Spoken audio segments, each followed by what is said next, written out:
Hey, welcome to the first Pubcast of 2021. Woo! Um, So hopeful, so fresh-faced. so fresh-faced. Well, I'm not, but fuck it. Yeah, fresh-faced. Fresh-faced. Look at D-Man. This is D-Man fresh-faced. My so beard grows in the week of Christmas for some reason, and then it shrinks magic. again. So Yeah, magic. This is some contract. Yeah. this is Pubcast. I'm Wayne, I'm Kim. As Darren. I'm Jill. and we are on YouTube's and the Spotify's and Stitchers and all the places where podcasts and videocasts or whatever the fuck this is are found. So if you're watching us on YouTube, hello. If you're listening to us in your ear holes, hello. So our ASMR content is happening this week. I wasn't sure. I tell you, I have found some of those videos. I don't have. Yeah, it's like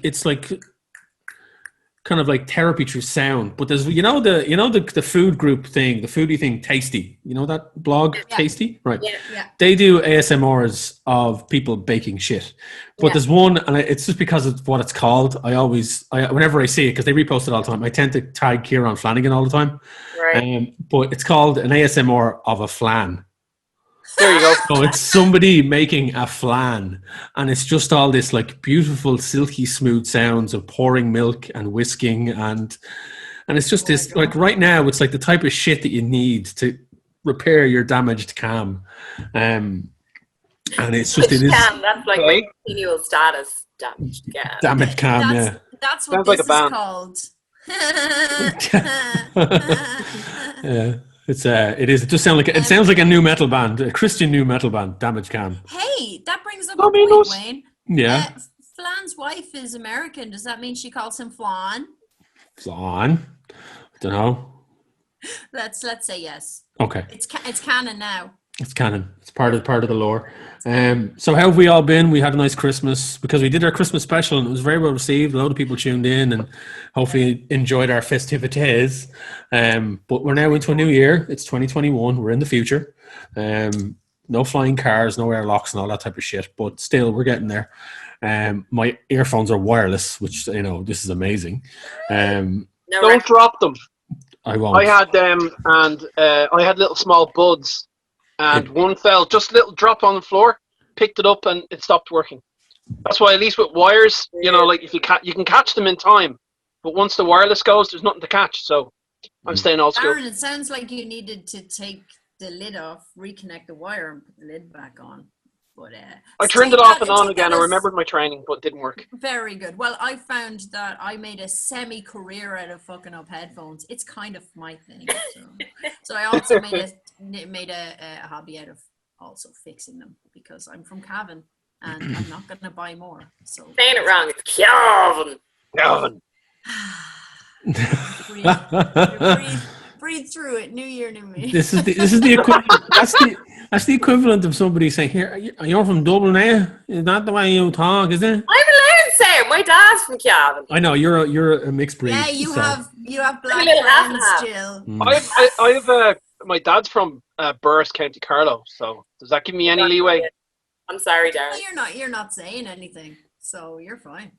You're grand. Any American listeners now are probably just posted on YouTube. Oh, you're from Cavan. Do you know such and such? My great uncle, third removed, on my mother's side, type of shit. So But, the uh, answer, I I think, is yes. I did have a situation, I've probably talked about it before, where one of the student teachers when I was in 6th year was from Cavan, turned out to be my second cousin.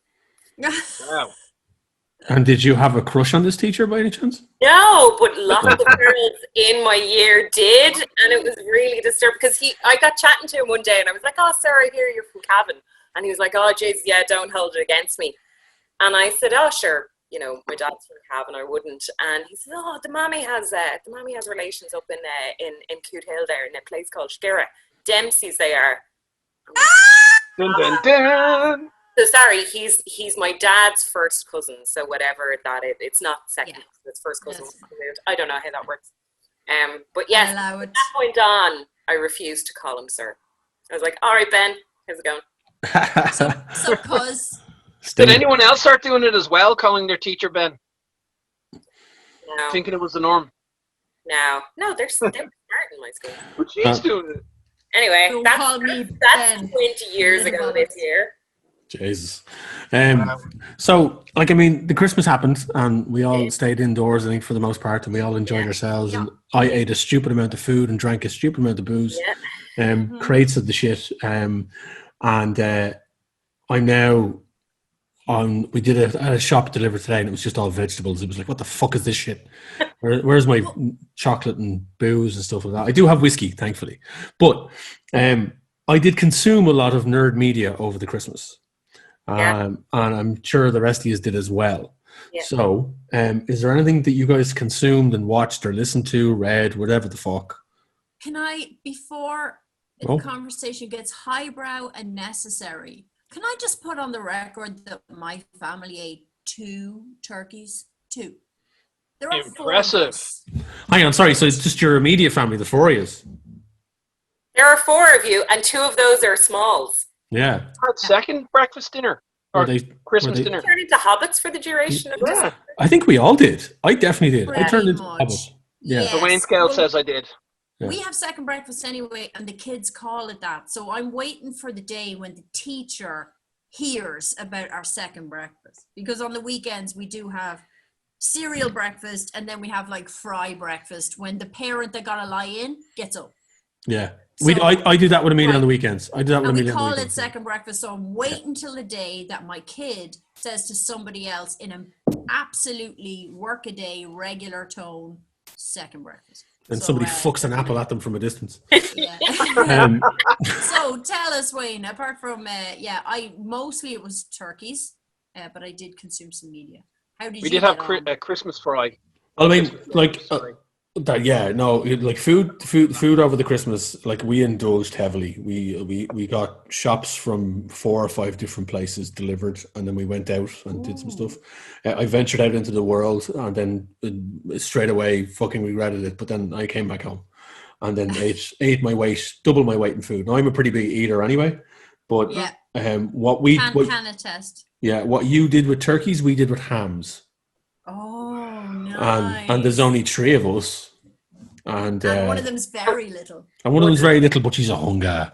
Not off the floor, she licked it. It's not. No, she is a hunger. But no, like, I think over the Christmas there's traditions that we have in the Talbot family household here. Okay, in the run up to New Year's every year we watch the Tolkien movie saga, all fucking 6 of them. Because You do not. yeah, all 6 of them. We watched them, all extended editions. I love the Hobbit films. I know a lot of people don't like them. I like them. I like Lord of the Rings. I didn't do the Hobbit though. Yeah, Lord of the Rings. Jill, you're grand. Oh, And I got the Lord of the Rings trilogy extended editions in 4K over the Christmas. So we watched them, and they're like, mwah. If the term glow up ever means anything in cinema, the 4K rendition or retransfer of the Lord of the Rings movies, the enhanced editions, is a pure glow up. But Wayne, does the beautiful, stunning detail not just drive a bigger wedge between the quality of the first trilogy and the quality of the second? Given that the second one is so CG. Not for me anyway. Not for me personally, because I'm so invested in those films. Okay. I get what you're saying. The Weta went from making the original Lord of the Rings trilogy at a time Building where Rivendell. literally Building it. building sets. Now there was Ligatures and sets and you know, if we can do it practically, let's do it. Yeah, there was a lot of that. Now remember as well though, the first trilogy, the actual Lord of the Rings trilogy, when they made that, Lucas was in the middle of making the prequel trilogy. Yeah. And Weta and Lucasfilm got together, and when it came to the Two Towers, and the Two Towers, the Helm's Deep section of it, while there was a lot of stuff built, which is obvious when you're watching the interiors and all that type of stuff, the majority of the battle was all CGI, thanks to Lucasfilm and the technology that they gave Weta at the time. And I'd read over the Christmas, I found myself reading different conflicting articles about this, because Jackson was very vocal about why he thought the 4K transfers were fantastic to do on both trilogies, because he was able to revisit the Lord of the Rings trilogy and see a lot of inconsistencies that he missed. And you do see them. You do see, and we've not like, and we picked up. I will say this, like I said, we watched those films. We have watched those films in this house every year since I've owned the extended edition, which was when they were released. Yeah, which is Right. a long time ago. Long time ago, right? So it's an annual tradition for us. And then when the Hobbit trilogy came out, we saw them in the cinema, and then we watched them at home as well when I got the extended Blu-ray box set. The Lord of the Rings trilogy was filmed, and I did a bit of research on this, and I got conflicting stories, but the majority of the thing, and I was talking to Tom Clark about this as well, our resident monk. We were talking about this on Facebook. The original films were filmed in 35 millimeter celluloid, so they weren't digital. They were filmed in old school film. Apart from certain sections of it, I found this in conflicting stories. From Two Towers on, parts of it were shot digitally because of the equipment that was given to them for Two Towers and also into Return of the King. Out of the three movies in the 4K transfer, Return of the King is the best looking because it's the more recent of the three. But Return of the King is like, it's a fucking masterpiece of a film. The one inconsistency that really bugged Irene, and it is a small thing, but it really bugged her. Yeah. Legolas's eyes kept changing color all the way through. Oh yeah, he has his lenses Really? in or out. Oh Yeah. my god. And I wouldn't even notice that. That's but that's what it. people are focusing on.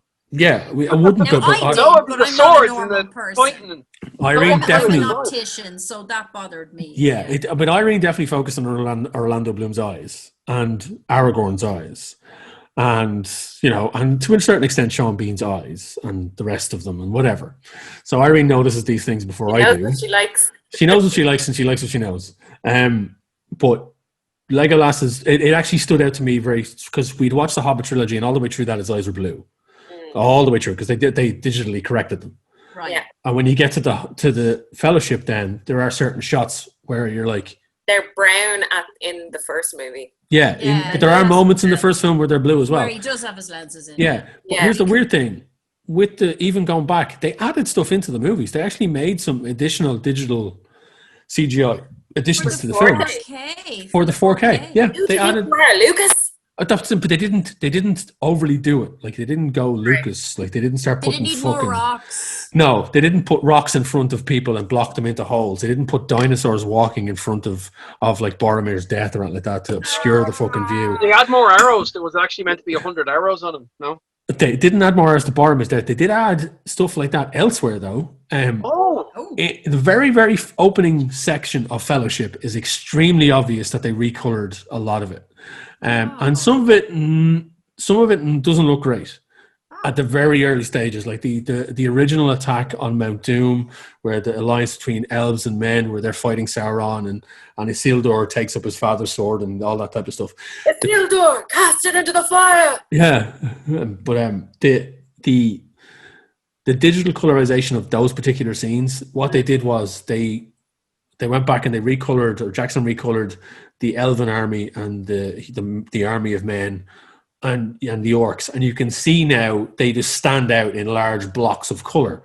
But it's like somebody just got a paintbrush and went along the entire line of elves and up and this is the way I saw it. Now I've got like a 50-inch TV, so I was sitting there watching it, and I was like, okay, well, that's obvious. And then straight away I was thinking Mooney was also doing the same thing not too long after I was doing it, and his TV is like fucking huge, and I was thinking, and he said it was amazing, he loved it, but to me that stood out as a glaring kind of like, oh, that was early days. But as the trilogy went on in the Lord of the Rings, it just looks phenomenal, like fucking phenomenal. And as soon as it gets to Return of the King, when you hit the ground running in Return of the King, everything looks top notch. The Battle of Helm's Deep is fucking stellar in 4K. Like it just looks like it was filmed. It looks like it was filmed yesterday. Like they digitally corrected a lot of color stuff. What? Can you see every droplet of rain? Everything. It's so crystal clear. The moment where the rain starts to fall, and it's just like, oh, it's phenomenal.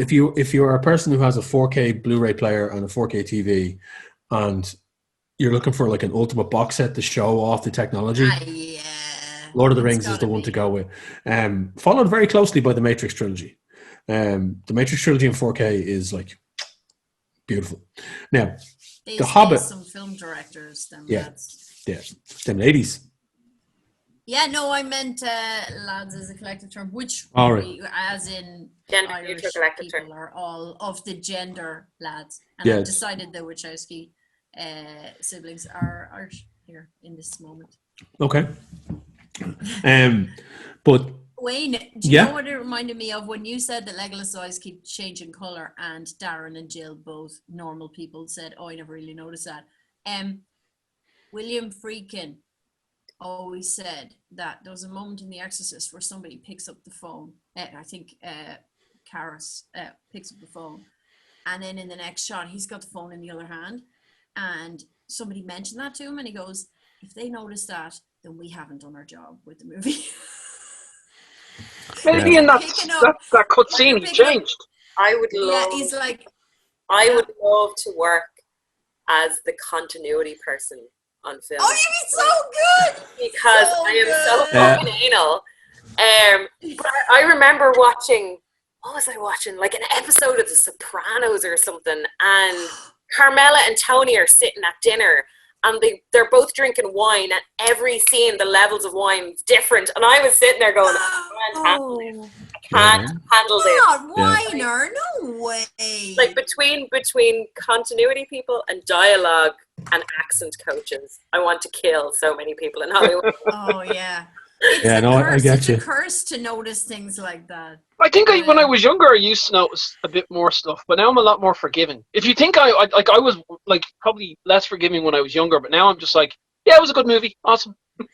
Oh no, Yeah, we're Darren, well aware of your that's forgiveness always levels. what we've said. Yeah. We've always said about you that you're so pernickety. I'm even like when you're like saying that the phone was in one hand and changed to the other. My brain's always going, well, obviously the cameraman wasn't on the person when they put the hand in the other hand because their hand was sore. That's why it's changed.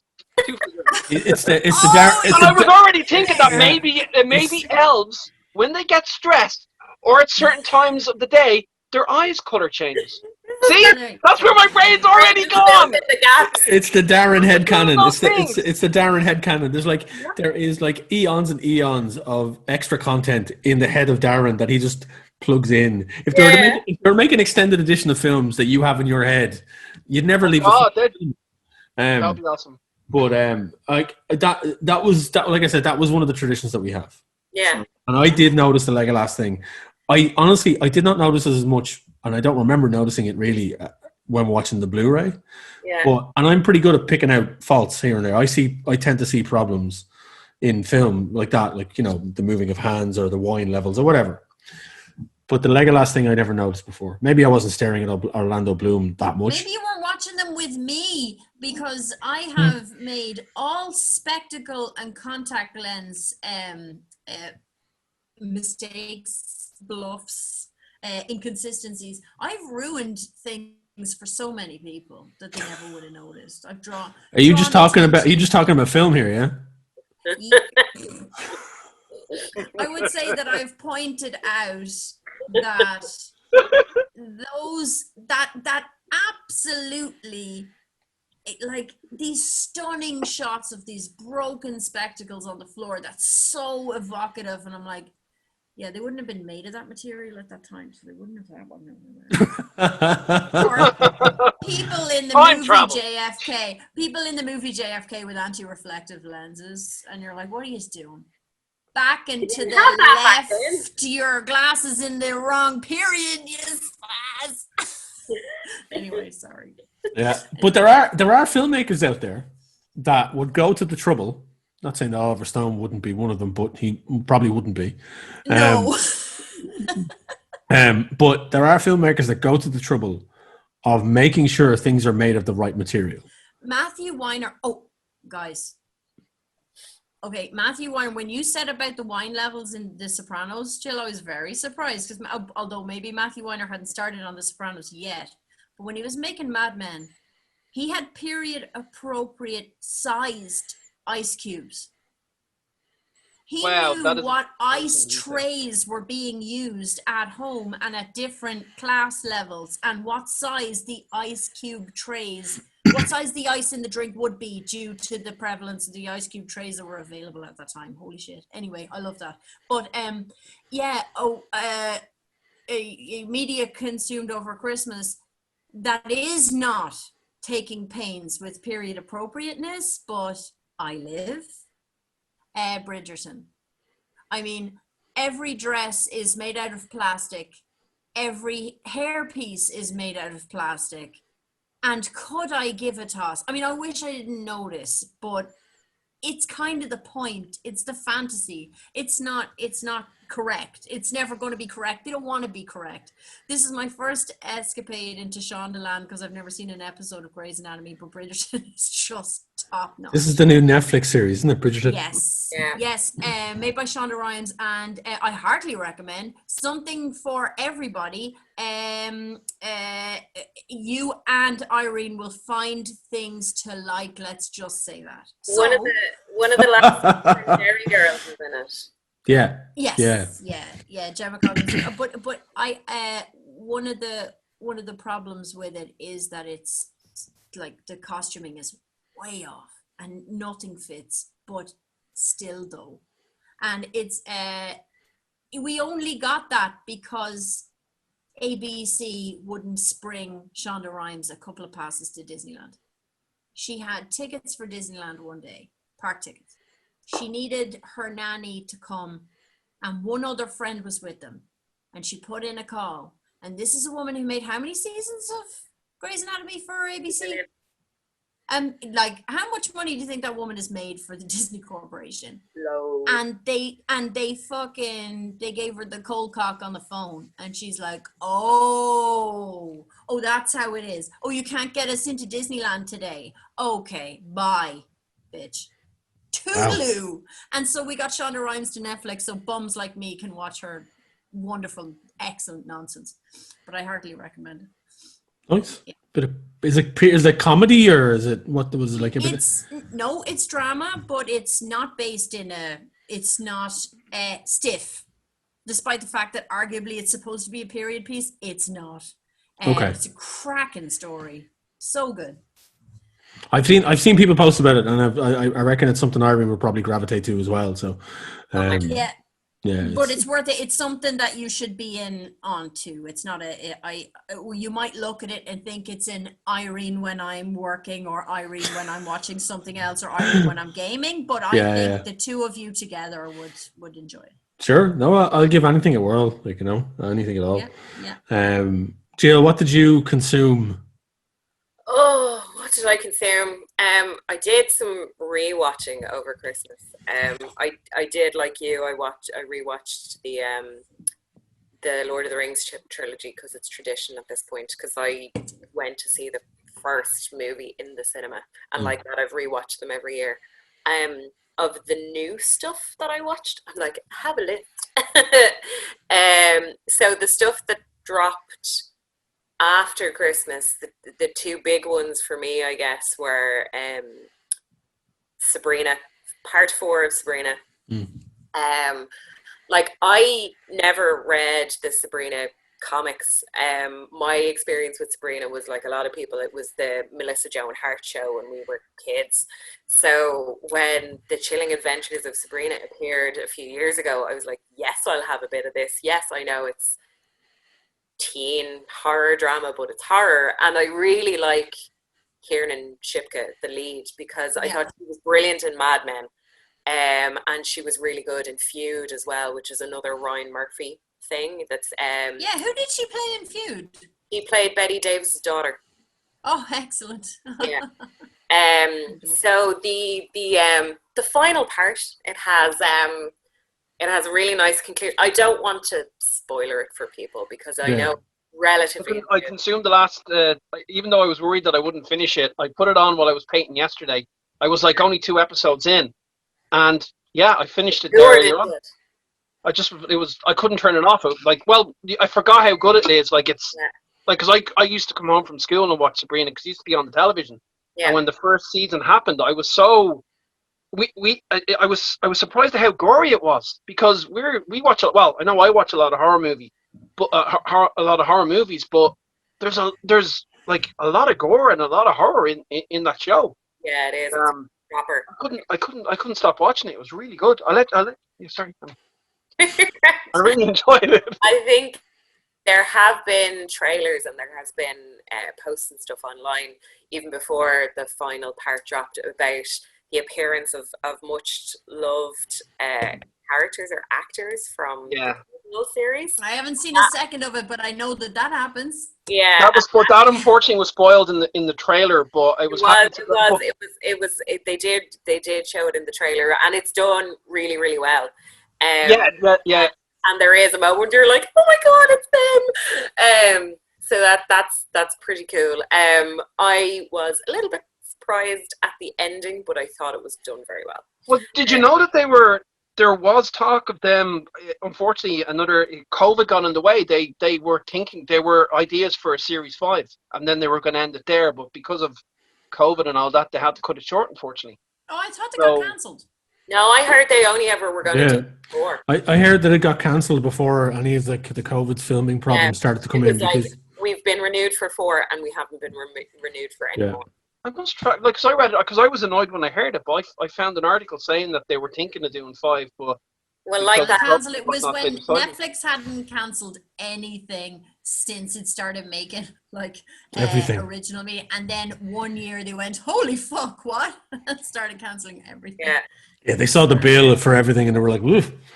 I like the supporting actors and characters in that show, like her besties Roz and Theo.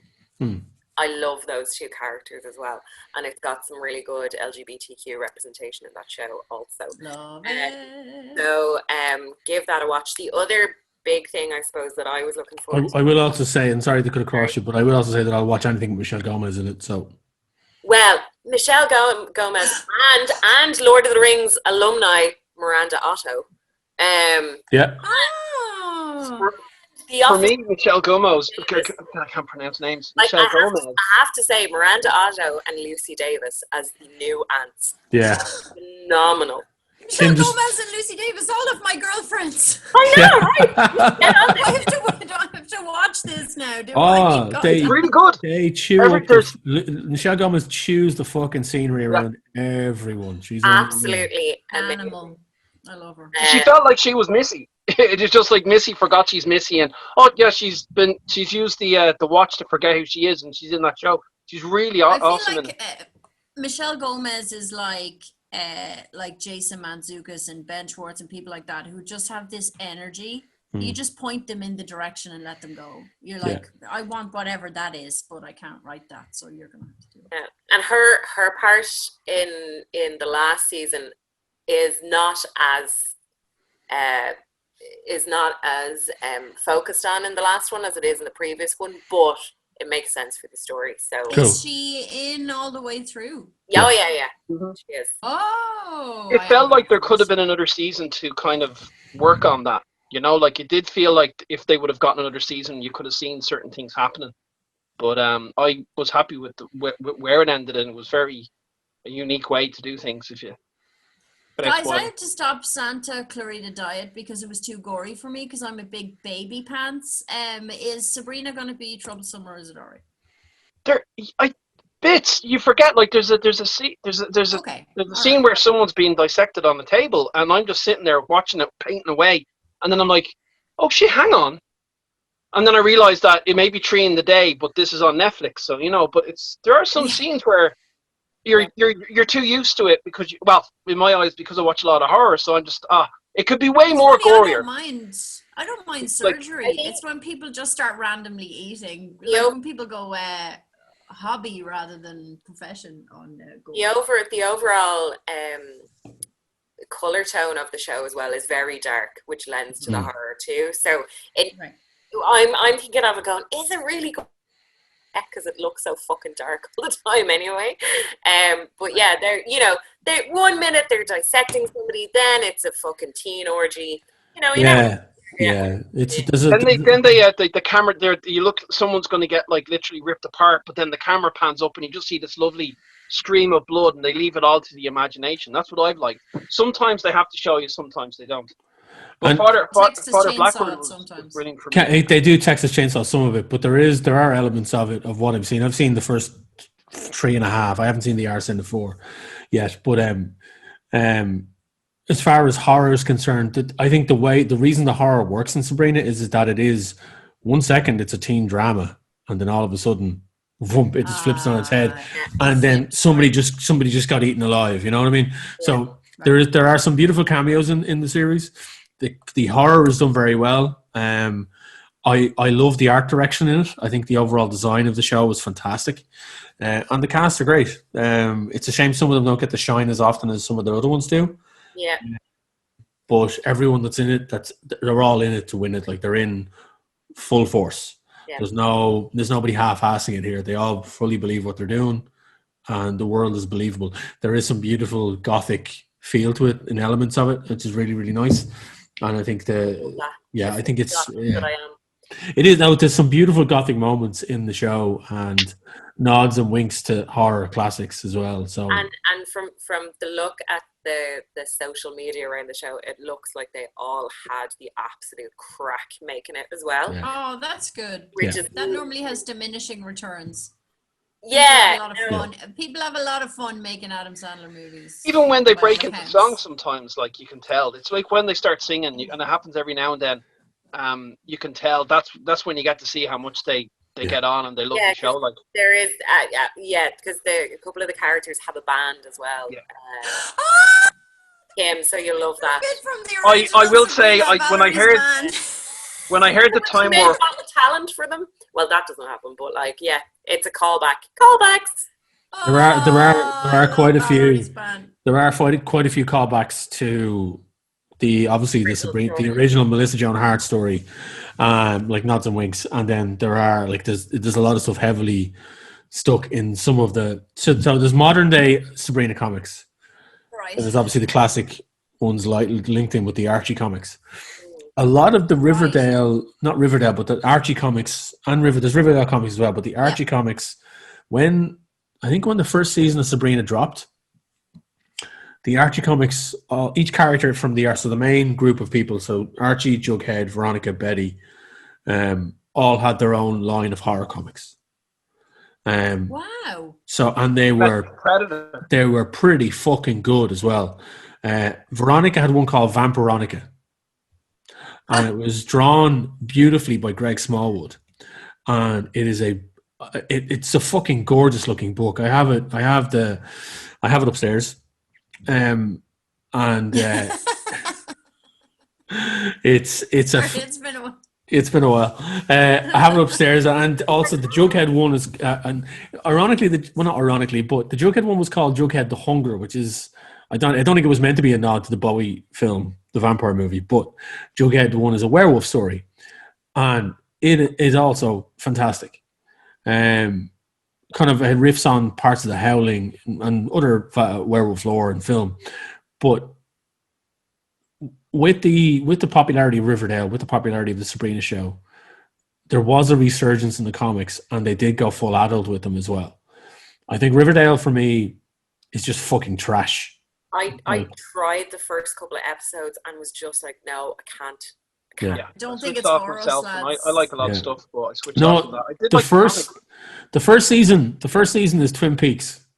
That's what it is. Oh. The first season is Twin Peaks with teenagers. But it isn't. But it's that's what it wants to be. Like it wants to be Twin Peaks when it grows up, when it's done with all this teenage angst. Yeah, but as the seasons of Riverdale, its baby it's painted its baby fingernails black, and it's just being kind of curious. Yeah. It's the first season. That's what it's trying to be, right? You have the mysterious murder in a small town in the middle of this woodland city or woodland town, and like Luke Perry is in it, so up until his death. God bless him. And he's someone's dad, isn't he? He plays Archie. He plays Archie's dad. He's Archie Senior. Daddy, all right. And funnily enough, it's trying to be Twin Peaks. Madge Kanamic is in it as Betty's mom, and she played. Oh Christ, her name escapes me now, but she was the waitress in the diner in Twin Peaks. Oh yeah. But I can't remember the fucking character's name. Jesus, I can't remember her name, and I have her outfit upstairs. I have her uniform upstairs. And like I mean, it's the thing about it is that, like when Riverdale came along, it was so popular. They were like, "Well, fuck, what else have we got?" And they were like, "Sabrina." And I felt from the get go, all the way through, Sabrina was a stronger show, even in its 4 seasons. Riverdale just goes in the fucking toilet with its ridiculousness. Right. But people love it because it's garbage. Yeah, look, Like disposable Jerry TV Springer is garbage. very important. Listen, Second screening is like, you need trash for that. There are times when you have to catch up on your correspondence, as you guys know, because I'm in 4 different group chats with you, and I reply to all of them at the same time. nothing from him for days, and then like a message in all of them. In all of them, yeah. But what's to say to us that we're all of us are in 4 different group chats? We like to keep things on message. That's true. That's true. Times. In So, message. I'm so sorry for my etiquette. I'm so sorry. That was Sabrina. Oh, Sabrina. I'm looking at my list. What else did I watch? You see, some of the stuff I watched over the Christmas is not necessarily new stuff that dropped, or like it's been on there for quite a while. Sorry. In a while. The one thing that I was looking forward to that dropped on Amazon Prime on the 30th of December was the final part of the second half of season 6 of Vikings. Now, Yes. That's done now, isn't it? That's over. Done now. So for anybody who doesn't know about Vikings, it's about Vikings, and it's all shot here. So it's filmed in Ardmore and in Wicklow, and there are a few people that I know who have worked on it for years. Hey, only This is one of the reasons why I couldn't watch it, because whenever I tried to watch it, I just saw whenever there was a battle, it was just a field of half of fibbers just running across. Yeah, pretty much. And it was just like taken right out of someone there. I know. It's a great drinking game, though. Yeah, but I'd be twisted in the first 10 minutes. I'm yeah. like, but that's it. Like I think you notice it less in the later seasons because people have like helms and stuff on, but it's been running. I know Helmet from Fibbers as well. Hey! Well, he mentioned the mad lads that come into the pub with their helms on too, Yeah. and I really laughed at that one. Yeah. I really laughed. Sorry, Jill, go ahead. So I think it had been on the History Channel for years. It had been, yeah. And then Amazon Prime acquired the rights, and they got the second half of season 6. So it was inspired by the sagas about Ragnar Lothbrok. And Ragnar was a main character up until season 4, and then his sons, who there were also legends and sagas about, they were the main cast. So this second half of the last season was kind of finishing off the sons' stories. So there were 4 sons left of his. There was Bjorn, Ube, Ivor the Boneless, and harsh. Ivor the Boneless. He's got bandy legs. So I just wanted to be a dancer in Vegas. But they deal with the Rus in Russia, so like descendants of the Vikings that went across the my brain doesn't work now. That went across. That's the law. We've just had Christmas. I know. Yeah. What was it? The Spice Trail? Is that what it's called? Mm-hmm. You're a history person, Wayne. You know these things. I do. I wasn't going to interrupt because you were on a flow. Okay. You are. Anyway, so there's that element of historical events that are dealt with, and their invasion of Norway, and then kind of, like I said, finishing off the stories of the 4 sons. It's interesting because in it's the end of season 5 and then season 6, they deal with the Vikings landing in Iceland, and then then in the latter half of season 6 they end up in Greenland, and then they also end up in Canada, or what would become Canada, because they encounter native tribes while they're there. Jill, point of order. Okay, I'm going to. I also quite enjoyed the last couple of seasons of Vikings because Adam the Edge Copeland is in it. For any of you wrestling fans out there, who Oh, Edge, is that where he's been? All right.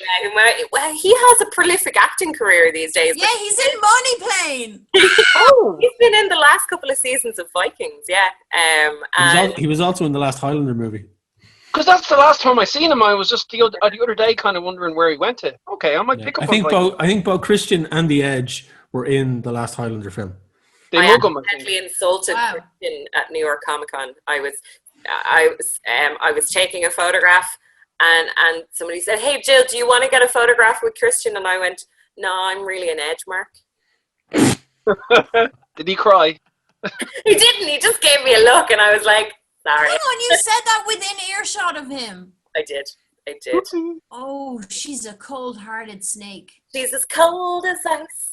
Anyway, back to Vikings.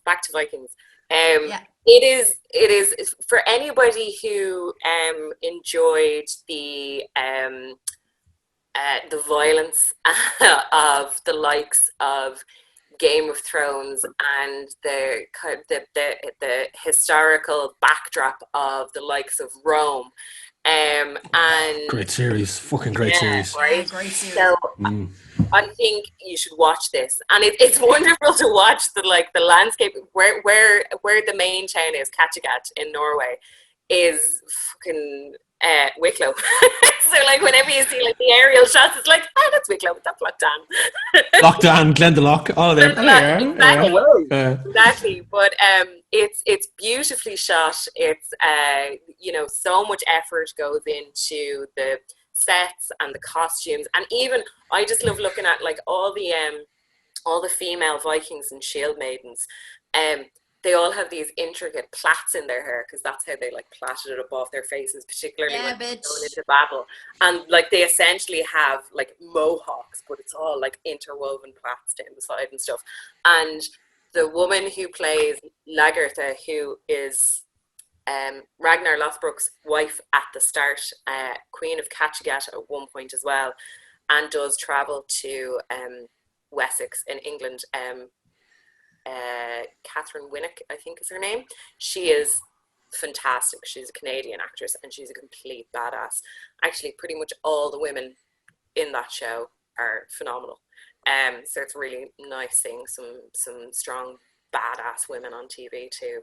But it was a really good conclusion the way they played it out. It was like it was, you could see the characters were realizing this is kind of the end of the Viking age of invading and conquering, and then and they would have to kind of adapt to new ways of living, particularly the ones who had traveled to the likes of America and stuff. So I believe there is a prequel series in the works with Netflix, Wow. which I'll probably give a watch. I always worry about prequels though. I Bit think, of do you fear think in that. Vikings is being slept on? Because I've never had a second of interest in it, and that's disgraceful because there's nothing in it that wouldn't interest me normally. I think it's the fact that it was on the History Channel. I didn't trust it to be much of a production. That's what put me off, and plus loads of mates were like, I've got a mate that was doing a lot of the fighting scenes. He actually said, it's like, oh, like Darius, because I had long hair, I think at the time, Jesus, and he was saying, you should do it. And the trick is to always hide your face. Hide your face, because then you'll be doing it. And at the beginning, you could see where my friend is. Hi, Luke. And then he's actually becomes one of the honor guard in season 3, and he's now a stuntman, believe it or not, from it. But loads of people were doing it. But I think that's what put me off. It'd be breaking the. I have this thing that, like, if I were to see someone that I know in it, I would kind of, I'd be taken out of the movie or taken out of the TV show. If you get me. Yeah. That's probably what put me off. Plus the Glendalough History would Channel. take me out of it, Jill. Like seeing Glendalough would take me out of it. I'm not Do you learning not for get that when you watch Braveheart? No. I don't. Trim Castle, like. Yeah. For the whole end of it, like, actually, my stepdad's cousins are in the crowd scene in Braveheart, so whenever it's on the telly, it's like, oh, there they are. Yeah, Wayne, I have always thought that Braveheart was a thundering pile of shit. So I watched Also, it. They also took horrendous artistic license. Oh, they did. Oh, they did. So much trouble. My fucking eye. I knew a guy. Also, he can absolutely fuck off if I'm watching anything with him in it ever again. That's true. So sorry, Yeah. Daddy's home too. Way off with Jamel. I went to school with a You guy. remember. I went to school with a guy. I repeated the leaving cert. And the year I repeated the leaving cert, I went to school. That's when I met Matt, obviously. But we both went to school with a guy called Connor, and lovely fella. His name was Connor Sullivan or Connor O'Sullivan. Lovely guy, and but he was very proud of the fact that he was an extra on Braveheart, and he had a jacket. He claims it was a crew jacket, and maybe it was. I'm not debating the fact. Right? But it just had stitched across the back of it in like Celtic scrawl with like, I think there was fire embellished somewhere as well, and just Braveheart. And he wore it everywhere until it fell off his body. Everywhere. Now Connor was the loveliest guy in the world, and I'm not disparaging him in any way. He was a lovely fella, still is. Yeah. But he was way too proud. But he was extremely proud of this jacket. And like just so happy that he was in the film, and he was so. Was that a leather jacket? No, it was a bomber jacket. So it was like a jacket. puffy. No, it was a big puffy. Now he's a bean pole of a man. He's 6.5 feet tall, big dude, big tall motherfucker, but skinny as fuck. And he wore this big mad puffy jacket, so he kind of looked like he's like it. An orange on a toothpick. Yeah, I was about to say he looked like a big ball of cotton candy on a stick, like, you know. But I just whenever I think of Braveheart, that's what I think of. That's what you think of. Him and his crew jacket. Wayne, I would never, if someone over wearing a beloved garment, I would never go near, because I'm the bitch who tried to look like Sharon Stone from The Quick and the Dead while I was living in Santry. So let's just think about that.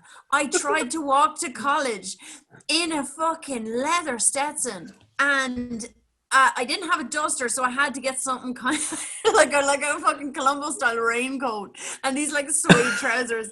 And I, in broad daylight in Whitehall, walking to college, and I did not survive. It did not survive. The look did not come together because the things that got yelled at me from cars. And I'm like, thank you, society, for keeping a check on me. Sometimes, not everything is toxic. Sometimes it's important. Sometimes it's people winding your neck. Well, it's like Irene says stuff like that. We're driving in the car and Irene sees somebody, she's like, Jesus, she's no friends, because only her friends that tell her not to wear that. Right. You know? So my friends were painting figures and doing drinking games to Shar. So they weren't there. Yeah, they weren't. And then they wouldn't. God. In fairness, though, right? In fairness, a Stetson and a fucking duster would probably be something they would wear anyway. We were all playing Deadlands at the time, so they were only going to make it worse. So yeah. I mean, you know what? You rock that pseudo crew jacket, young fella. You do it because. Oh, he did. He did. For the entire year, he did. Well, probably afterwards as well, but probably afterwards. How's that jacket framed now? His up on his wife wall. probably threw it out. I know. I don't know. I actually know what. I'm tempted to reach out to him at some point, find him on social media, and reach out and go, do you still have that bracelet jacket? Still have the jacket. But It's got a museum dedicated to that jacket, Wayne. That's what's going to happen. Yeah. It belongs in a museum. There was one thing I was going to tell you. This is absolutely 2 years ago culture, but today I wanted to, only for my phone battery was so low, I recorded it and put it in our group, because today my kids were playing Breath of the Wild in the forest up our lane, IRL. So they were like telling me what baddies were coming. They were telling me what weapons were available and stuff like that. And it's the fucking cutest, lads. It's the cutest. And they're watching me play this game terribly, but I didn't think, my fella got it for me for Christmas. I've never played games that weren't made for 10-year-olds, and this is probably made for 10-year-olds too, what do I know, but it's my first working more than 4 buttons thing, and it's been just thrilling. It's a masterpiece. It's all I'll say. But I didn't think, you've heard me on here, people who listen to this have heard me on here saying that I don't think I could play an actual video game because I don't have the coordination, I don't have the practice. And it turns out all you have to do is do it, and that counts as practice. Yeah. That's how that works. Yeah. Over And, time, it and, will build and muscle also, memory. I will say this to you, Kim. There is no shame in playing a game on the easiest setting in the world. No, because No you shame. want to enjoy it. Zero. Because the point of a game is for you to enjoy the game in your own experience. If anyone ever gives anyone ever shit for playing a game on easy mode, fuck them. Fuck that. I love what Lisa said about that. But I think the thing that enlarged my heart was, even if I never played the game, Rosie gave it to me with the faith that I would be able to, and I thought that was really sweet. That's what we were doing. I found that Resident Evil games back in. Sorry, Wayne, for going across. Go ahead, The go on, Resident go on. Evil games back in the day, I know that there was time challenges that if you finished it in a certain time, you would get certain weapons, and the best way to do it was to play it on easy and to get the lay of the land, and then you could play it on normal, and then you could go into the hard and beat it. Trials, you knew where everything was, and then sometimes the only way to play it on hard was to beat it on normal to get a certain unlimited weapon. And like, so anyone that's annoying doesn't know about games. Like, sometimes it's fun just to play it on easy. Like there's certain games that I played. Sorry. My album's coming out. It's called Unlimited Weapon, and iTunes. Anyway, cool. One little tip I'll give you about Breath of the Wild, and I found this out the hard way, right? And I don't know if you found this out yourself. Okay. Metal armor attracts lightning. Oh, I haven't discovered that yet. Thanks for that. Oh shit. Okay. Right. Okay, so metal anything. So there's lightning storms, random lightning storms happen in the game. And there was a moment.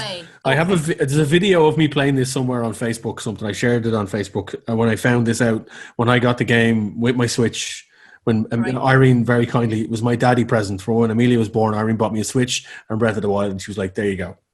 So when you're up at 4 a.m. feeding her, you can play this. So, I found out the hard way. I was fighting one of the pig monsters in a field, and I had metal breastplate on. And I had a metal sword, and I could hear the rumbling in the distance, and I kept fighting and parrying and blocking and dodging back and then the lightning storm was above me, and I raised my sword up to strike this thing, and I just got fried. Toast. I did get this over the Christmas. Is it any good? My brother wants to know. I haven't started it yet. But a very good friend of probably of all of us, actually, all of us probably know him. But Dave Glennon has worked on this. So he was part of the crew that worked on this. So fair play to him, and it is getting rave reviews. So I did get this over the Christmas as part of my PS5 bundle, and I do plan on jumping into it once I've finished Cyberpunk and Spider-Man and you're busy. What else? Countless other games. I will get started on my PS4 stuff. I finished all my Lego now, so now I've nothing to build. Because which sets did you get, Jill? Oh God! I'll have to bring the laptop in and show you at some point. But I have. Okay. There's Assembly Square. There's the diner. There's the bookshop, and so it's like it's a couple of feet of Lego houses, and you can. They're built in such a way that you can take off each section and you can see them. Oh my god! It's not Lego for kids. No, so it's a Lego original town square. Yeah. Nice. Oh my god. Nice. I love Lego. Like it's got thousands of pieces in it and stuff. My favorite Lego set that I have is the Women of NASA. That's my favorite Lego set that I have. Right, Sally. Yeah, there's a whole crew of the famous women of NASA, and there's like there's miniature versions of what they've accomplished. Like, so there's shuttlecraft, there's Lego equations, like all these different things. It's phenomenal. I'm not a huge Lego collector. I don't have big sets of Lego because I have no fucking space for them. But no space. No space.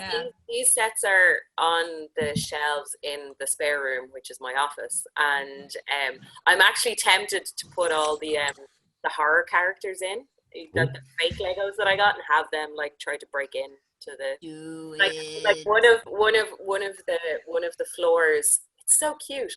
One of the floors in the latest set that I got has a little ballet studio, and you have to make a little piano, and it has a bar and a mirror and a little ballerina.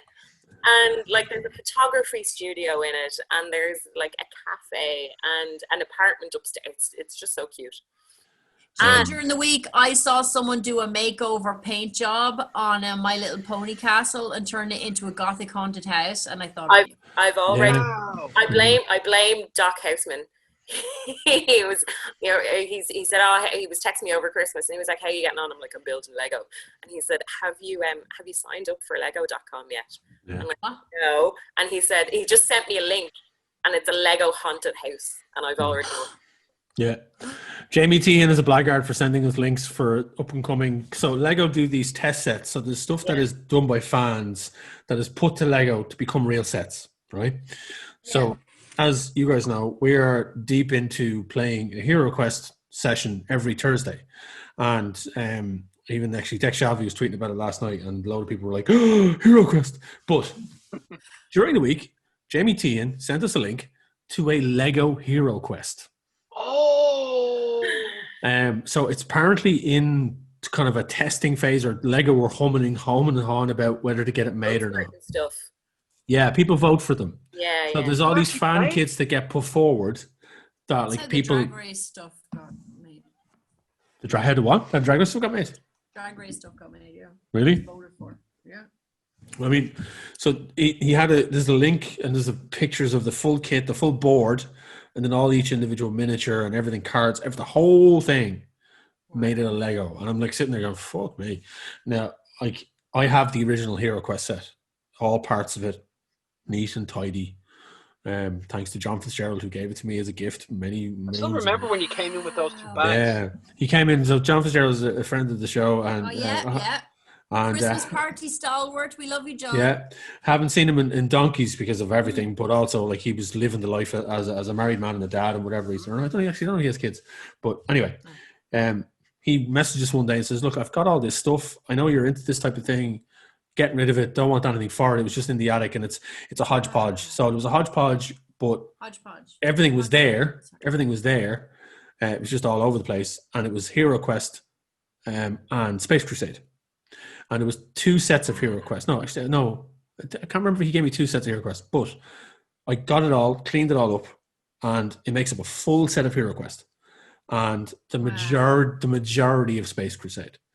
And this is the legit, proper Milton Bradley original board game, which is now making a revival because Hasbro have fucking they did a kind of their own. Hasbro have their own version of Kickstarter or GoFundMe where they get fans to kind of pre-book the item, and then it gets built.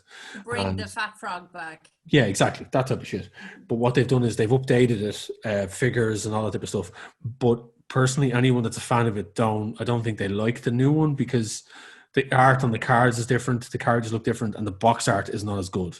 Right. I can't do that. Box art. Even I know what the box art looks like. And so I might as well be looking up. The box is there's a very, very well known. There's a very, very well known video on the YouTubes of a gentleman. I want to get his name right. So 1 second. I don't want to miscredit him on this because this is a very, very, very well known video on YouTube. It's called "Why Hero Quest is Great." Okay, you probably heard that, but it's we did. Bardic Broadcasts is his YouTube channel, and I highly recommend you check this man out if you haven't already. Anyone that's a board gamer knows who this motherfucker is. I think he's Australian, but he basically has this video called "Why Hero Quest is So Great," and it has over 2.7 million views on YouTube. Wow! And it is some of the best board gaming, comedy, and also informative information about Hero Quest you will ever read. So I highly recommend. The best comedy is based in good detail. So we'll put on YouTube. We'll put the link to it. Probably I can insert. I've learned how to insert links into YouTube videos, so I'll put it here in our thing somewhere where you can click on it and go, "Why is Hero Quest so great?" But it's fantastic, and it's highly quotable because we quote it every week in the fucking game, when we play it. But the original Hero Quest box art is beautiful. I want to say the artist's name is Les Edwards. I could be wrong. It's something along those lines. I could be wrong. But the one thing that struck us, and myself and a couple of other mates who are artists, that are well-known artists, have talked about the new box art and how it just doesn't look good mainly because the line of action on the Barbarian is terrible. The dude doesn't look like, so the original box art of Hero Quest, which I'll put up on the screen now. Ding. Wherever it may be, is beautiful. A beautiful piece of fantasy art. He looks like Conan. But that's it. The Barbarian looks like Conan. Yeah. And basically, the new box art is a riff on that, but the line of action on the Barbarian, who's the main focus of the line of the art, is really weak. So it doesn't look like he's fully committing to his sword swing. He's like this rather than. So he's like really not giving a fuck. Like, you know, he's definitely not questing to the highest level of his hero-ness. He's no Aratir. He definitely is no Aratir. You know, he definitely hasn't got the emotional depth of our Aratir. Right. But I just think the artwork on the cards that are in the game, and some people may say, "Oh, Wayne, that's just nostalgia talking about." No, the fucking artwork in the original game is gorgeous. It's one of the reasons why a lot of people like, and Darren will probably back me up on this. Games Workshop fantasy art is responsible for a lot of people of our generation wanting to become artists. Yeah. And wanting to paint minifigs and wanting to do this, and like the video that we've just talked about there, like why Hero Quest is so great. It talks about the fact that this particular game for our generation is the root cause of why a lot of people wanted to get into painting minifigs. The artwork like drew me I didn't even know what the board game, like I have it, but unfortunately it's if I would have known then what I know now, it would have been in better condition, but it's not. But when I seen it in the shop, it was like, that guy's got a sword, what the hell? And then you flip it back and you see the wizard cards, the flame, the fire elemental on the wizard's cards and the air elemental is what drew me into what the hell is that before I started doing D&D years later. And the box art is what gets your attention, and it's like, what is that? And then when you bring it home and you open it up, it's like, all right, this guy's called the Barbarian. That's what, if the art was shit on that, you wouldn't want to, you would be like, oh, I'll just get whatever this is. I'm not going over there. Like, what's he even holding? It's the age-old argument of anything, right? When it comes to board gaming, it comes to comic books. If the art doesn't grab you at first, you're not going to give a fuck about the story. It could be the best written story in the world, but if the art is shit, something has to bring you over there. And the storytelling in the art is garbage, you're not going to invest in it. It's been so long since I played Heroes Quest, I can't remember it, but I'll never forget in my brain, even though I'm crap at writing things down. I've tempted to do artwork. Probably if I spent loads of years upon years doing it, I might be able to do a decent matchstick man. But I'll always remember it up here. I'll never forget that. Whereas, as I said, I'd be if the art was bad, I'd be kind of wondering. I was like, what would have happened? Like, where would I be now? Would I still be? Would I have been drawn to, like, hang on, what else can D&D? I can be one of these in D&D. But I'll never forget the artwork on the cover, and I'll never forget, as I said, those Wizards cards today. Every time I see them, I'm like, that's the first thing that catches my eye. Yeah, it's just brilliant. And like, I can't remember. I can remember bits on how to play it. What I will ask you, Wayne, is because I was lucky enough to, like, last year play Space Crusade, and it is for nostalgia and how nice we think the game is. The game is horrible and mean, and if you fuck up, you will die. Well, but in fairness, aren't all Warhammer things like that? Because I mean, right, the whole thing. Warhammer's easy compared to Space Crusade, and I never thought I'd say that because this is. Yeah. It started for Warhammer 40k. The Dreadnought is a Dreadnought now, except anyone can have it. But it's horrible. We all got killed by one person, our friend Michael, and he had the worst luck on his first turn. It's all done with blips, and you flip them over. Two Dreadnoughts appeared on his part of the board, and we couldn't get to him. But it was brutal and horrible. But that's not what you think on it. So I'm kind of curious to see. Is Heroes Quest as bad, or is Hero Quest is a fucking joy to play. It's so much fun. The beautiful thing about it is, right, as much as, and this is the full intention of what these board games are for, they are a gateway drug into a larger world. D&D. D&D, Games Workshop stuff like tabletop gaming, Warhammer, all that type of stuff. Hero Quest was the gateway for a lot of people. I played Hero Quest before I went near role-playing games. It was much later. It's a format. It's a board game. Yeah. Like normal people play. Yeah. And then you can take those elements into the scary, I'm telling you what I'm doing without doing it. Exactly. World. Like there's a dungeon master in Hero Quest. Like, so when we play our weekly game, of course, I'm the dungeon master. And the lads are the players. And the beautiful thing about it is we're playing it virtually. So we're playing it in a thing called Tabletop Simulator on Steam, which is without a doubt one of the greatest inventions or gaming programming solutions I've ever seen in my life. Whoever created this Tabletop Simulator deserves every fucking award that they should be given, because it's a base simulator that you can load games into. The beautiful thing about it is that you pay 20 quid for the simulator, and the majority of well-known board games after that are just modules and plugins that are made by fans. So like all good PC gaming that is allowed to be done, they can be modded. The Hero Quest we're playing is a highly detailed rendering of the game, both UK or European and US versions of the game, plus every single expansion pack that was ever made for it, 2 of which were never released over here. They only got released in America. Nice. So the game itself is 14 plus quests that you get to play, right? Each quest will take you between 2 to 3 hours to play. So that alone is a huge amount of gameplay. And then you have all the expansion packs after that are completely different in every shape or form to each other.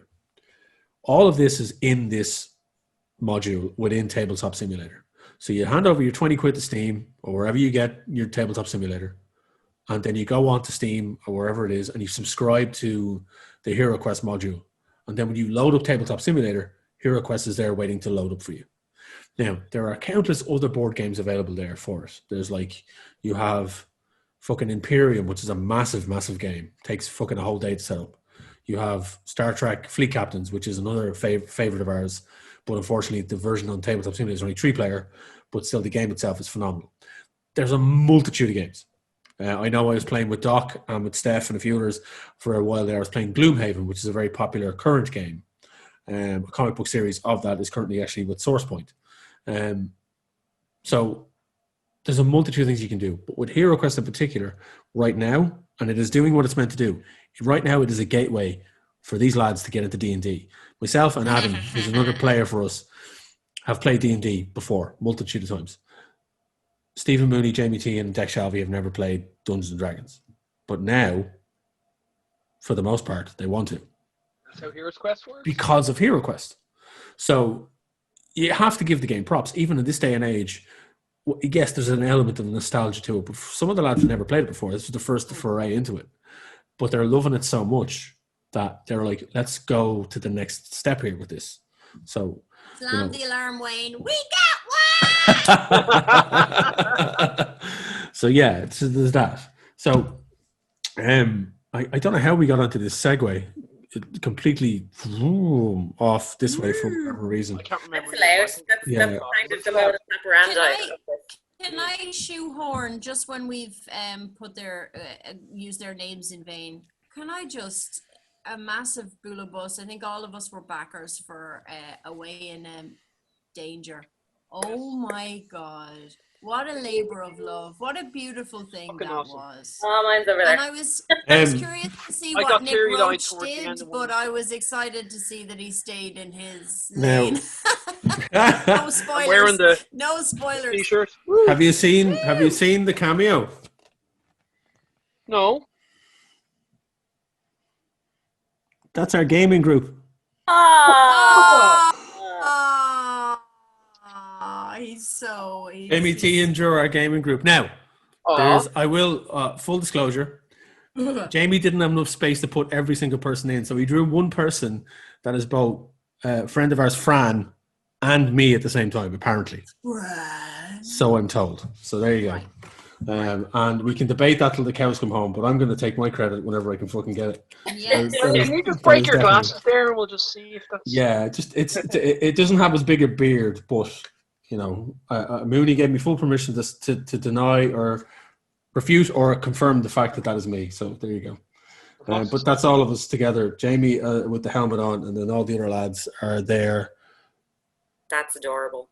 As the Peanuts characters, because Jamie is amazing. Jamie is a phenomenal artist. He's an animation director, and they're all great artists in their own right. Obviously, Adam as well. Adam works in animation and game development, but Jamie had taken the time to draw all of us Peanuts characters. I think my one was my avatar on Facebook for a while, but it was fantastic to see. But you're right. It is a labor of love, kid. It's lovely to read at Christmas. It's like the one of the stories where when he's playing football with his dad nearly had me crying, but it is something that you'll read at. It's just an added bonus to have at Christmas, which I think was great. Jamie, can you draw me like one of your Peanuts characters, please? She got real close to the camera for that one. Darren, just draw Santi, and I'm okay because I'm pretty much there. So just draw Santi. Just draw me as anything. I can't wait to see what I would look like in motion. Anyway. You are constantly in motion. Yeah. Even the way to draw you is just draw motion. Look, I say controversial things all the time, but I'm just about to drop another bomb on y'all. Your man Shelby's pretty handy at the old drawn. Wow. Yeah. Handy. Handy. Yeah, if he really puts his mind to it, I'm sure he has a very good career ahead of him. Maybe I could see that way. Yeah, you're right there. He's all right. He's all right. But no, you're right though, Kim, and you may continue to wax lyrical if you wish about it, because it is a fantastic book. I think I'm just going to leave it there because it's kind of hard for people that don't have it because at the moment they can't get it. It's so special. But I'm not saying this is not some insider football situation. That's a phrase, isn't it? Inside football. I don't know. I don't do the sports. Inside baseball. Funnily enough, I didn't get that one right, and I should have. That's the only sport you did play. Yeah. We've been drinking until late. I will give Stephen props. Stephen, I know for a fact, worked his whole off to get this out to everyone. It's obvious. Around Christmas time. It's very obvious. He really did, and and I'm not just saying that because he's a mate, because he really did put a lot of work into this, and everyone else involved did as well. And it's a beautiful, beautiful book. I have to say, one of the hardest things to do is capture the spirit of Christmas, not at Christmas. And when you consider when he would have had to start this to get that together in time, the fact that they got the tone so right is he nailed it. And this world is about one thing we've discovered is it's about your friends. It's about your people you know in your network. There's a better celebration. Is there a better celebration of the tribe? The D&D party. Yeah. What we might do is, and I'll talk to him about it. We'll get him on probably the next episode or the next episode after that to talk about this and what's in store for Half Past Danger, because he has announced on the back of it, you can see Half Past Danger 3. Yeah. So, get him on. I'm sure he'll be really well behaved and everything will be fine. Yeah. So we'll get him on for a bit. If I know, like Fridays, he's probably got stuff on. I'll say to him on Sunday because he does, and he dedicates the book to Charlie, his son. So fair play to him. That was lovely. Not a dry eye in the house. Wayne, tell him to listen to this, and also I'm just going to give him some advice for his episode whenever he's on. Stay on target. So we're playing our Aliens RPG on Sunday, so I'll talk to him then. Jelly. I have the book. I got it for Christmas, and Ryan and Naomi they both got it for me last Christmas as a gift, and I've read through it multiple times. I've never had a chance to run a game, but Adam is running a game for us, and we've got our last session. I think it's our last session on Sunday, and I play a drugged up pilot in it. I actually get to play. Ooh. I'm not the DM. I get to play, and it's fucking great. It seems that it'd be very difficult to do it because you can't use the alien straight away. Have you encountered the alien yet? It's the entry. So the whole thing about this game is that it's the entry story into the Alien RPG universe, and this universe in this book takes in the Prometheus storyline as well. So we have encountered the Black Goo. Okay. that has infected crew members of a ship. So you arrive, you're on a mining vessel. It's a typical story of Alien. You're on a vessel. You're flying through space. I think we're a salvage cargo. We're actually a salvage ship, flying through. We get woken in a hypersleep by an alarm, and we find a sister ship of the Prometheus that has been missing for 60 years. Right. And the crew are in cryosleep, and we're ordered by the company through Mother to go and investigate. Of course, Now, yeah. Goddamn company, man. Mooney's the captain. I'm the pilot. Jamie and Adam. Oh, Jamie is the kind of like the everyman. He can do a bit of everything. He's the Harry Dean. Yeah, he's the Harry Dean Stanton character of the crew. Okay. We also have. Can I ask, is Mooney a lady captain? I can't remember, but I know I'm a lady pilot. Who's the goddamn robot?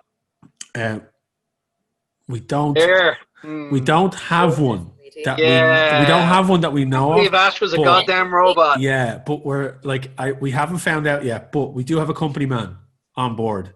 Right. James You kind have a Burke. Oh, fuck. Yeah, we have a Burke, and I don't trust him, and I don't like him, and that's But the problem. It might not be in. I'm not spoiling anything because I got Adventure. I don't read Adventures, but yeah, I was expecting someone to say, "Oh yeah, I'm an android." Well, as we're playing it, and it's really funny because they always keep after asking me if I'm streaming it because that's what they think. That's what I do. Everything. Apparently, I stream everything. But can they not see the little red dot? The red dots, no. But it's a lot of fun. It's a different mechanic to like the likes of D&D and Pathfinder and stuff like that. It's got a different dice mechanic. It's got different kind of it's very similar to it's quite similar to the because it's Modibus. No, is it Modibus? I don't know if it is or not. Or I can't remember the name of the company. The Star Trek. There's a Star Trek RPG game as well that we've played. And they've done Fallout. They've done great work with the yeah. Fallout stuff. No, they're a phenomenal gaming company, but the dice mechanic in it is a bit different. It's all about kind of like there's like not so much threat levels, but it's like skill checks and performance checks to a degree. But stress, I heard. Yeah, stress levels as well. Interesting mechanic. But because my character's a druggie, if I pop a pill, my stress level disappears. So sounds like a good system. Yeah. So I'm right now where we left it. I am flying an escape vehicle from our ship that has been set to self-destruct towards the infected ship. Me and Mooney are on the ship. No, Mother set off. So because we basically found stuff on the ship, and see, here's the problem with playing something like an Alien RPG. Everyone knows what the bad shit is and what you're not meant to do with an alien story, right? You know you're not meant to go down the dark corridor. You know you're not meant to go up into the vents. You know if you're not supposed to save the xenomorph's life to get it back to the. So are you getting more nervous, or are you because you know stuff? You do that, and you get so if you do certain things and you do it a certain way, you get stress levels, and that affects your rolls. So you roll a certain way if you have high stress. That's excellent. Right, so it's a really good mechanic. So the thing about it is that where we're at, all of us, everyone in the game, we have that kind of, we're trying not to do the metagaming part where we know if we go in there, there's going to be a creature, or if we open that file, there's going to be black goo, and we know we're trying not to do that stuff. But because it's so fun and so good, and we're so immersed into it, it is difficult. But at the moment, on a side note, Wayne, sorry, like one of the things that I love about comics, are you reading the current Aliens comic that's based on the screenplay of Alien? The Dan O'Bannon one. I don't know. I for the life of me, because I've been drinking it's the one that's out. I think it's on. I haven't read it. No, I haven't read it. I think I'm going to wait for. I think that would be a great. Unless it's a James DeCo book that does Alien, I would wait for Alien stories, and I know Marvel now have the rights, so they have. Yeah, they're doing a lot of variants and whatnot. But no, I've been reading it, and my brain is kind of going. Everybody knows the story of Alien, but there are some little kind of twists and turns in it, and some stuff that you were like, "Hang on, what?" I'm thinking that would make a really, really good, because I know that they literally, there's some adventures that they've just copied from the actual movies and give you the like to play if you want. But I think that would be great for people that like don't want a meta game, because you just tell them, well, I'm doing it from the original screenplay, and hopefully your players will go, what?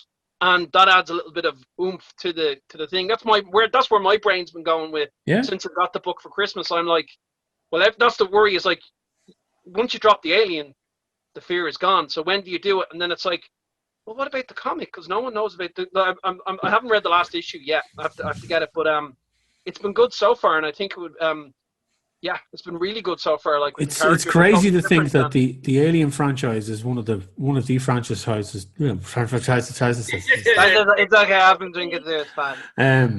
It's one of the franchises that has multiple scripts of multiple films. So Yeah. I was very lucky to be involved in the Storybreakers live reading of the Wooden Planet version of Alien 3, which was a hell of a lot of fun. I don't know if that's available to listen to actually on Spotify, but if you look up Storybreakers on the internet I might have and a look look, up 'cause I Alien missed 3, it 'cause I was sick. I played I actually acted. I acted on a stage. Hey! And it was ridiculous amount of it. Like thanks to Chris and the Storybreakers, Stevie. It's just a lot of fun. Like everyone involved in that, like great bunch of people, and it was an honor to be a part of it. But I got to play the paranoid android type of character in it, and it was just fun. But it was so different to what we got in Alien 3, and I'm one of the staunch supporters of Alien 3 because I think Dave Fincher got a rough ride on that one. And also it's got Paul McGann in it as well. And Yeah, you're you're like right. Alien 3, but you have to make sure that you watch the Paul McGann cut, as it's known, which has 20 minutes of extra footage and a lot more of Paul MGann. His name's more on the trailers as you're watching the beginning of it. I'm pretty sure. I keep meaning to look at it, but his name comes out more. It's more center stage, as it were, when you're watching the director's cut. Yeah, it does get a bad rap. And it actually, I think now, given the current state of the Alien franchise, I think it's seen in a better light. Yeah. Up against the fucking horrible turd shows that we got with the Ridley Scott prequels. So I have a couple of the older comics there that are fantastic. Oh, the Dark Horse stuff is Dark Horse. Yeah, the Dark Horse stuff is really I'm still trying to track some of the stuff I don't even have still. That unfortunately it's very hard to get because obviously the announcement that Marvel has it. But I'm remembering when I was a teenager and wondering what the X-Men would be like fighting aliens. But we do have that. We have X-Men versus the Brood. They're pretty much do you want to get sued? Change that name to the Brood. But now that aliens will exist, I'm looking forward to seeing what they do. They've never had a problem with crossing over Alien franchise with anything else. The Alien franchise has fought Superman, it's fought Judge Dredd, it's fought Batman. It's done, Judge Dredd, like it's been done so well. That I am looking forward to seeing where it goes. Like I've asked to be put on any variant comic that's got an alien on it on the stuff that I'm collecting. So you're a mark and a half. I swear to God. Yeah, like there's one the one with Iron Man, the one with Wolverine, just look awesome. So I can't wait. I can't wait to see when they do come in, what they do. The cover art of issue 1 of Alien looks gorgeous. Awesome. My favorite. I play a game when Dublin City Comics and Collectibles puts up an ad for the new things coming out. I guess if you're gonna tell him to put one. I was straight on to Dublin City Comics when I seen the variants. I was like, but I was like more, is it possible by any chance, please, can any of the titles that I'm on, can you give me the Aliens variant, if possible, cover, please?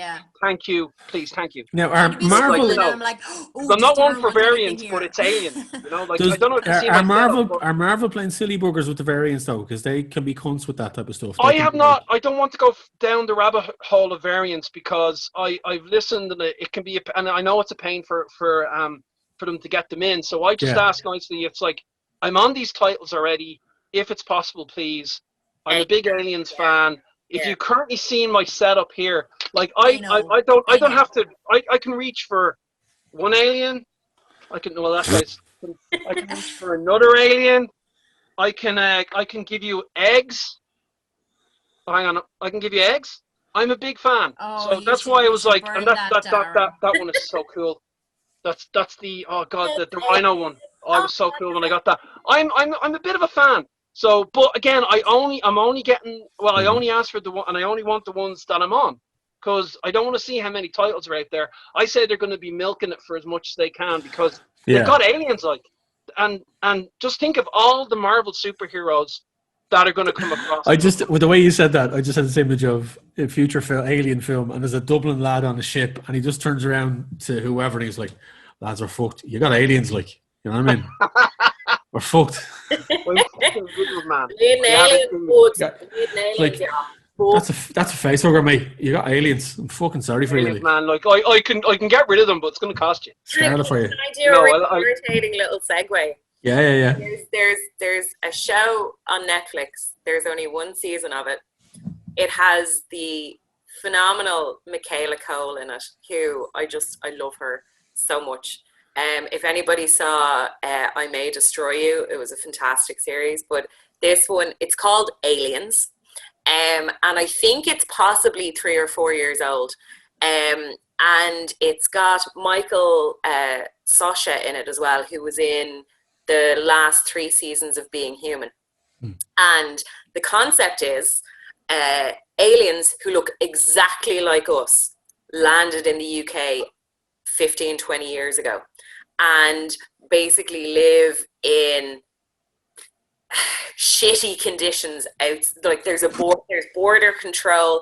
They look exactly like us. The only difference is you can smoke their body hair and get high. Wow. I was going to say, is that not Third Rock from the Sun? But they never went to illicit kind of drug trade going on. And the main character is Michael Sasha, and he works for border control. And Michaela Cole plays one of the aliens. As I said, they look exactly like us, but it's a cool little drama series. Only got 1 season, so it's half a dozen episodes, but it's really fucking good. So you should watch it. Check that out. Jot it down. And there's a couple of familiar faces that pop up in it, like Tyres from Spaced is in it. You know, Michael Smiley. Yeah. Michael Smiley. Yeah. Tyres. Yeah. He's in so many things, like, and you see him in Space, and he's like, he pops up. What did he pop up in?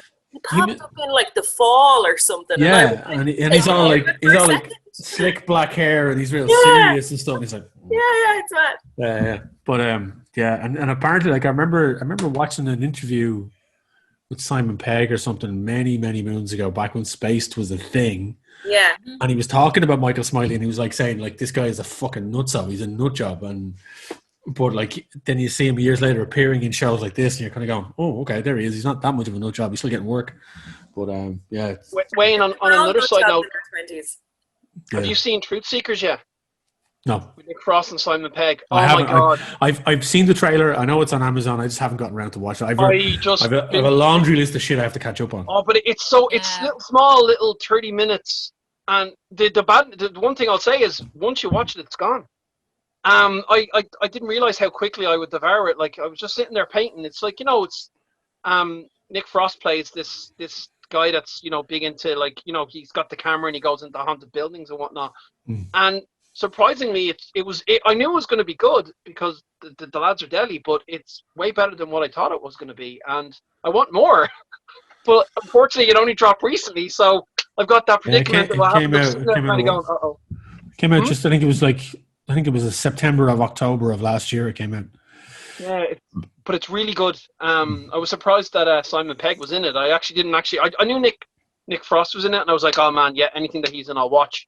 And then when the little cameo started, and I'm like, okay, cool. And where it goes is just, it's brilliant. I recommend it to anyone that, has about, I think it's 3 hours long, if you watch all of them. There's 8 episodes, half an hour. Essentially an extended film.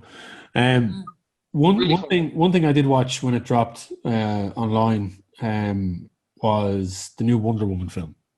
Yes, Yeah, I got my patented Kim with. It's my favorite period of history, and I loved the first Wonder Woman, but I got that sniff and I stayed away. You stayed away. Okay. I've read so many negative reviews on it of it and sorry, not even proper reviews, just people on social media who have seen it over the last couple of weeks who have completely trashed it. Yeah. Yet one of my buddies in work asked me only yesterday evening, he was like, have you seen the new Wonder Woman movie? And I said, no, what did you think? And he said, he has 2 girls who are like preteens, and he said, my wife loved it, my girls loved it, I really enjoyed it, fuck the naysayers.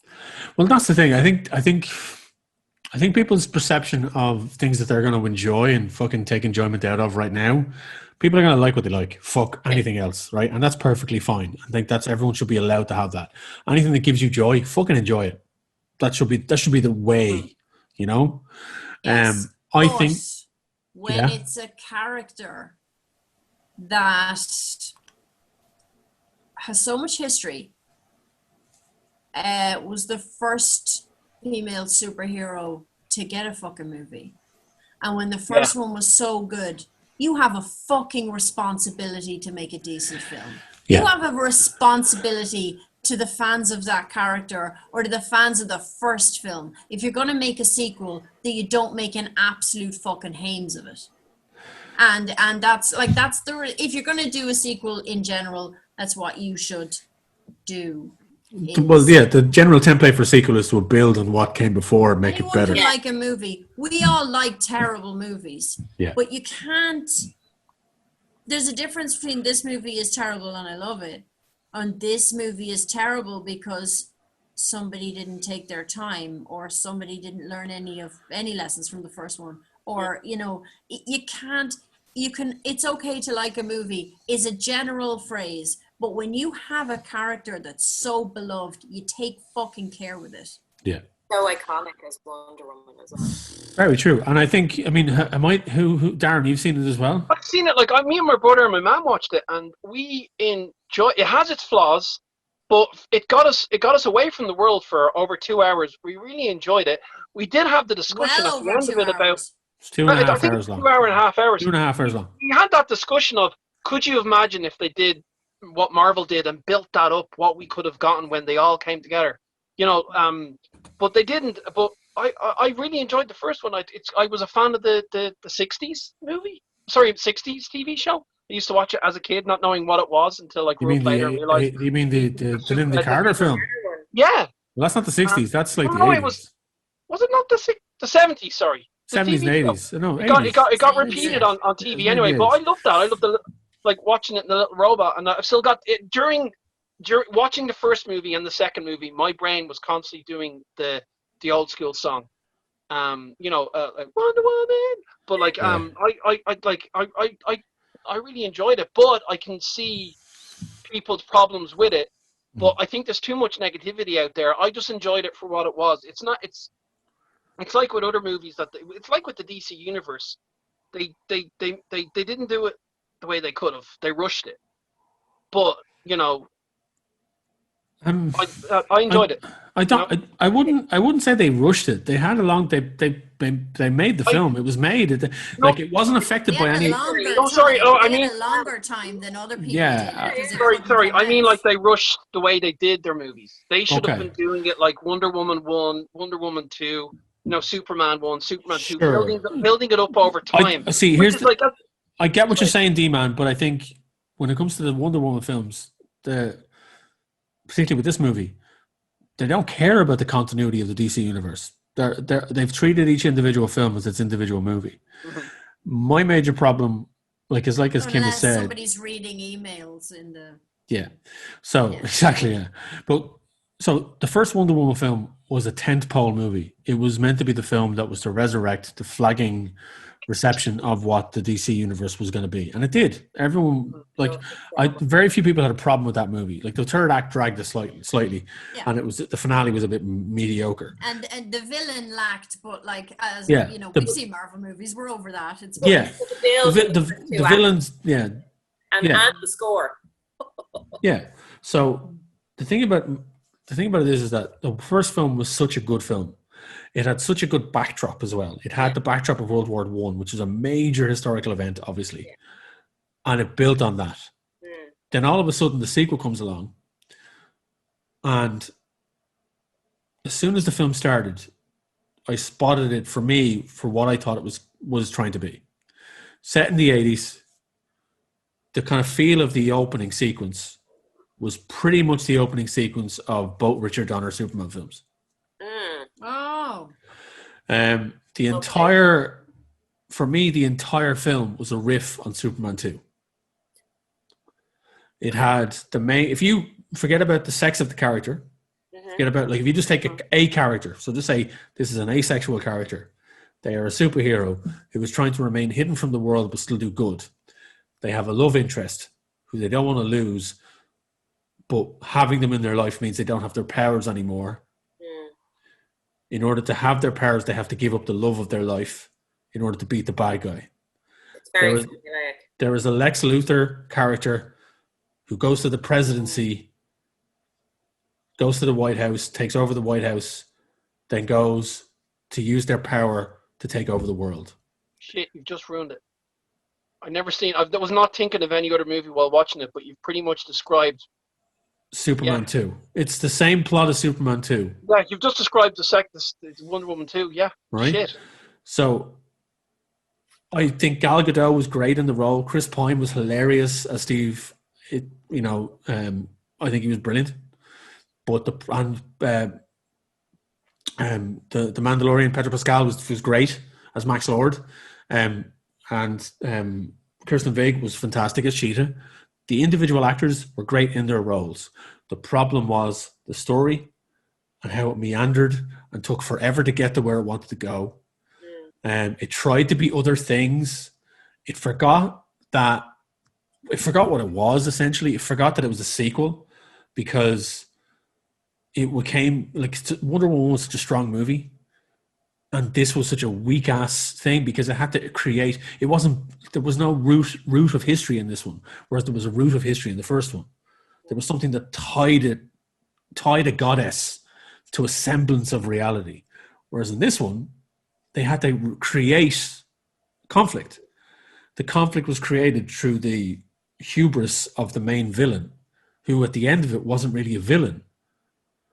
So, and for a film that's meant to be about, a powerful woman, the counterpart to Wonder Woman was Cheetah. And if she was meant to be the main villain, then why was so much attention paid to Max Lord, who in the end, being a guy, was forgiven for all of his hubris and problems and just given a happy ending with his son? Whereas Cheetah got the shitty ending. I'd give Pedro Pascal a happy ending. I'm sure you would. Let me think about him too much on my own time and not have to watch him sandwiched in to Cheetah movie. But yeah.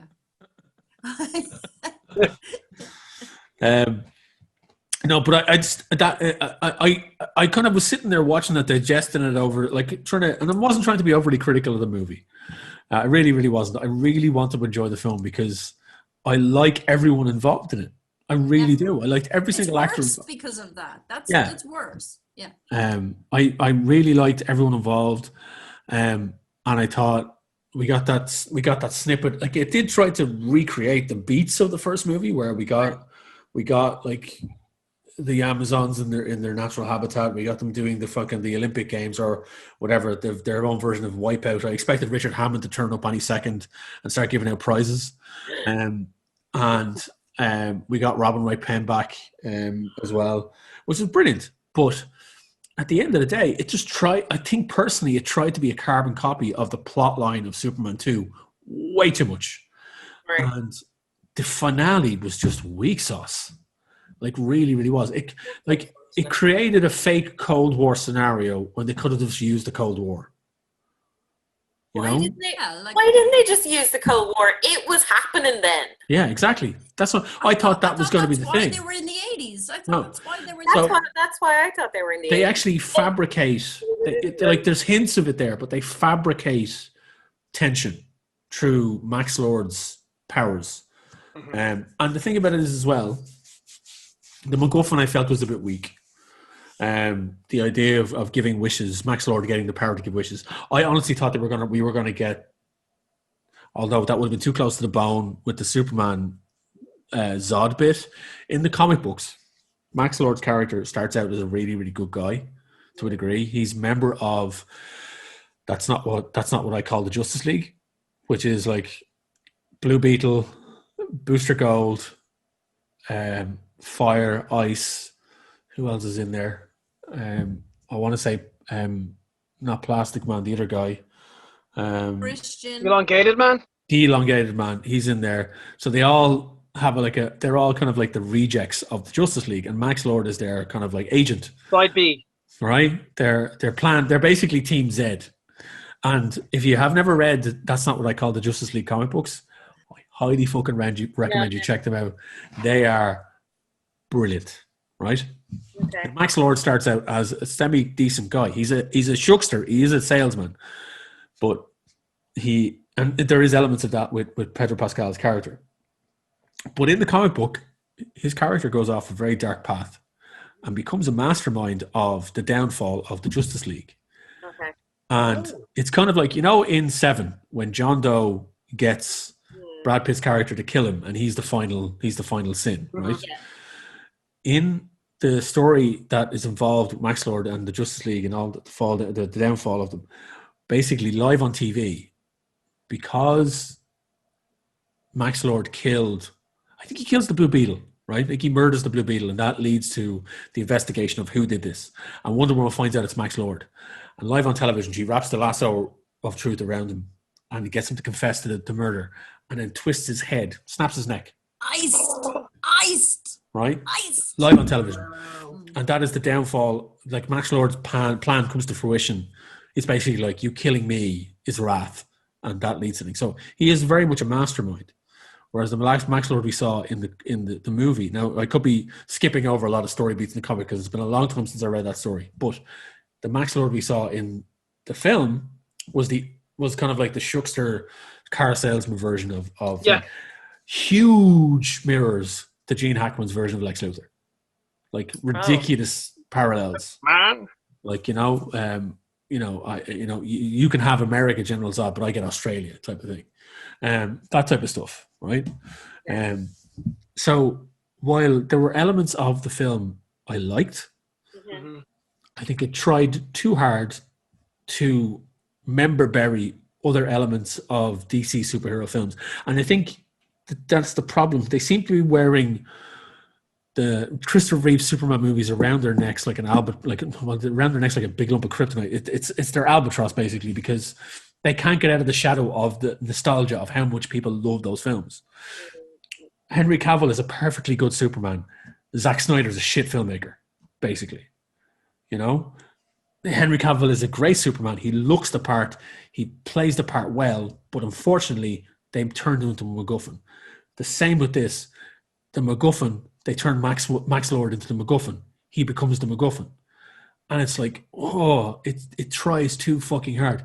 Kirsten Wiig was fantastic as Cheetah, but her personality twist just goes like that. She goes from being a sidekick character who's really good friends with Diana to a fucking bad guy on the flip of a penny.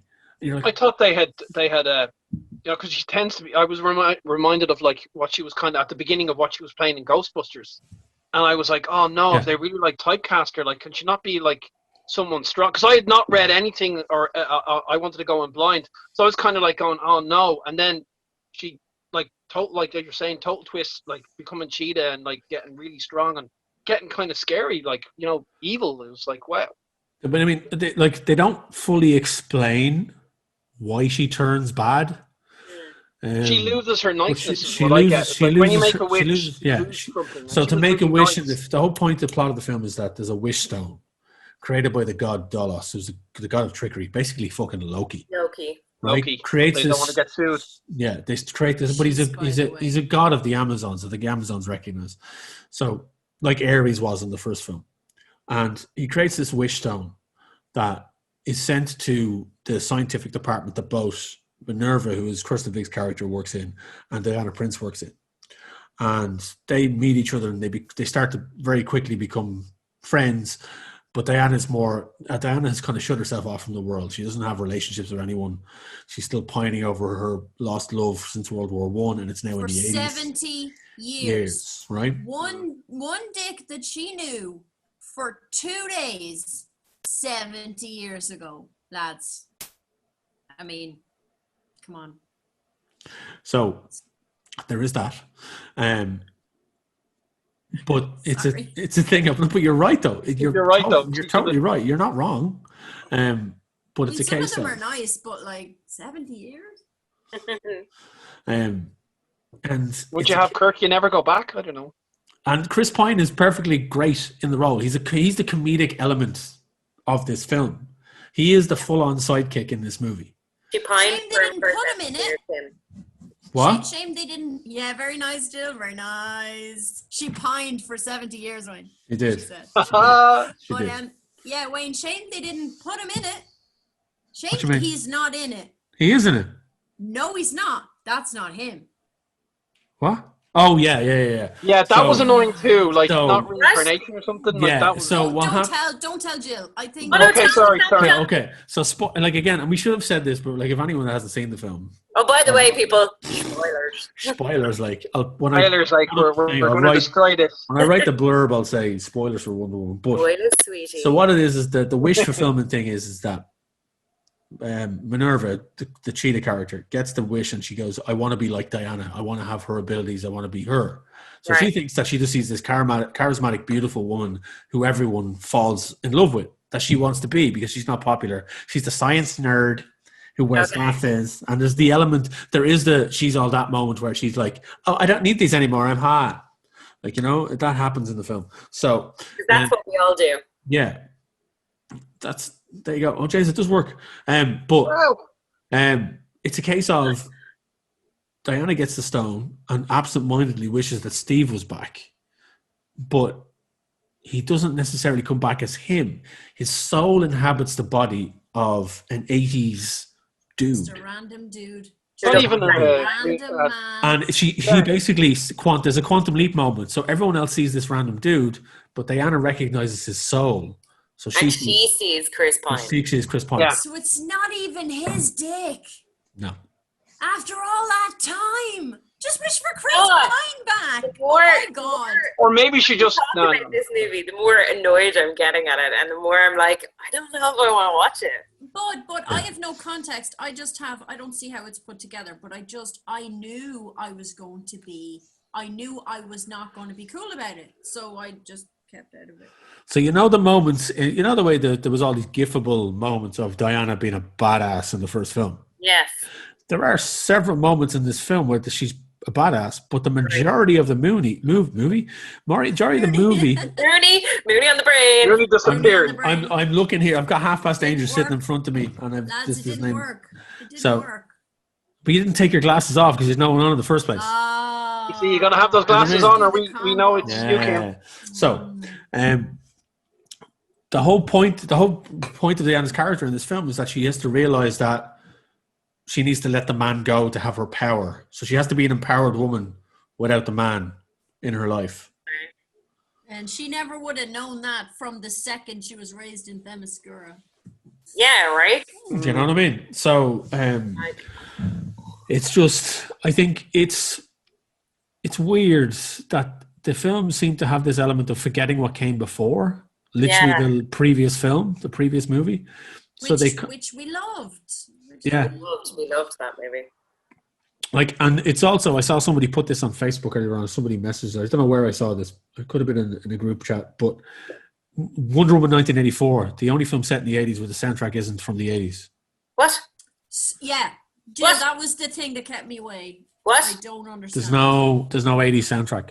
What? Like they use New Order in the I'm out. trailer, but it's a remix of New Order. I'm out.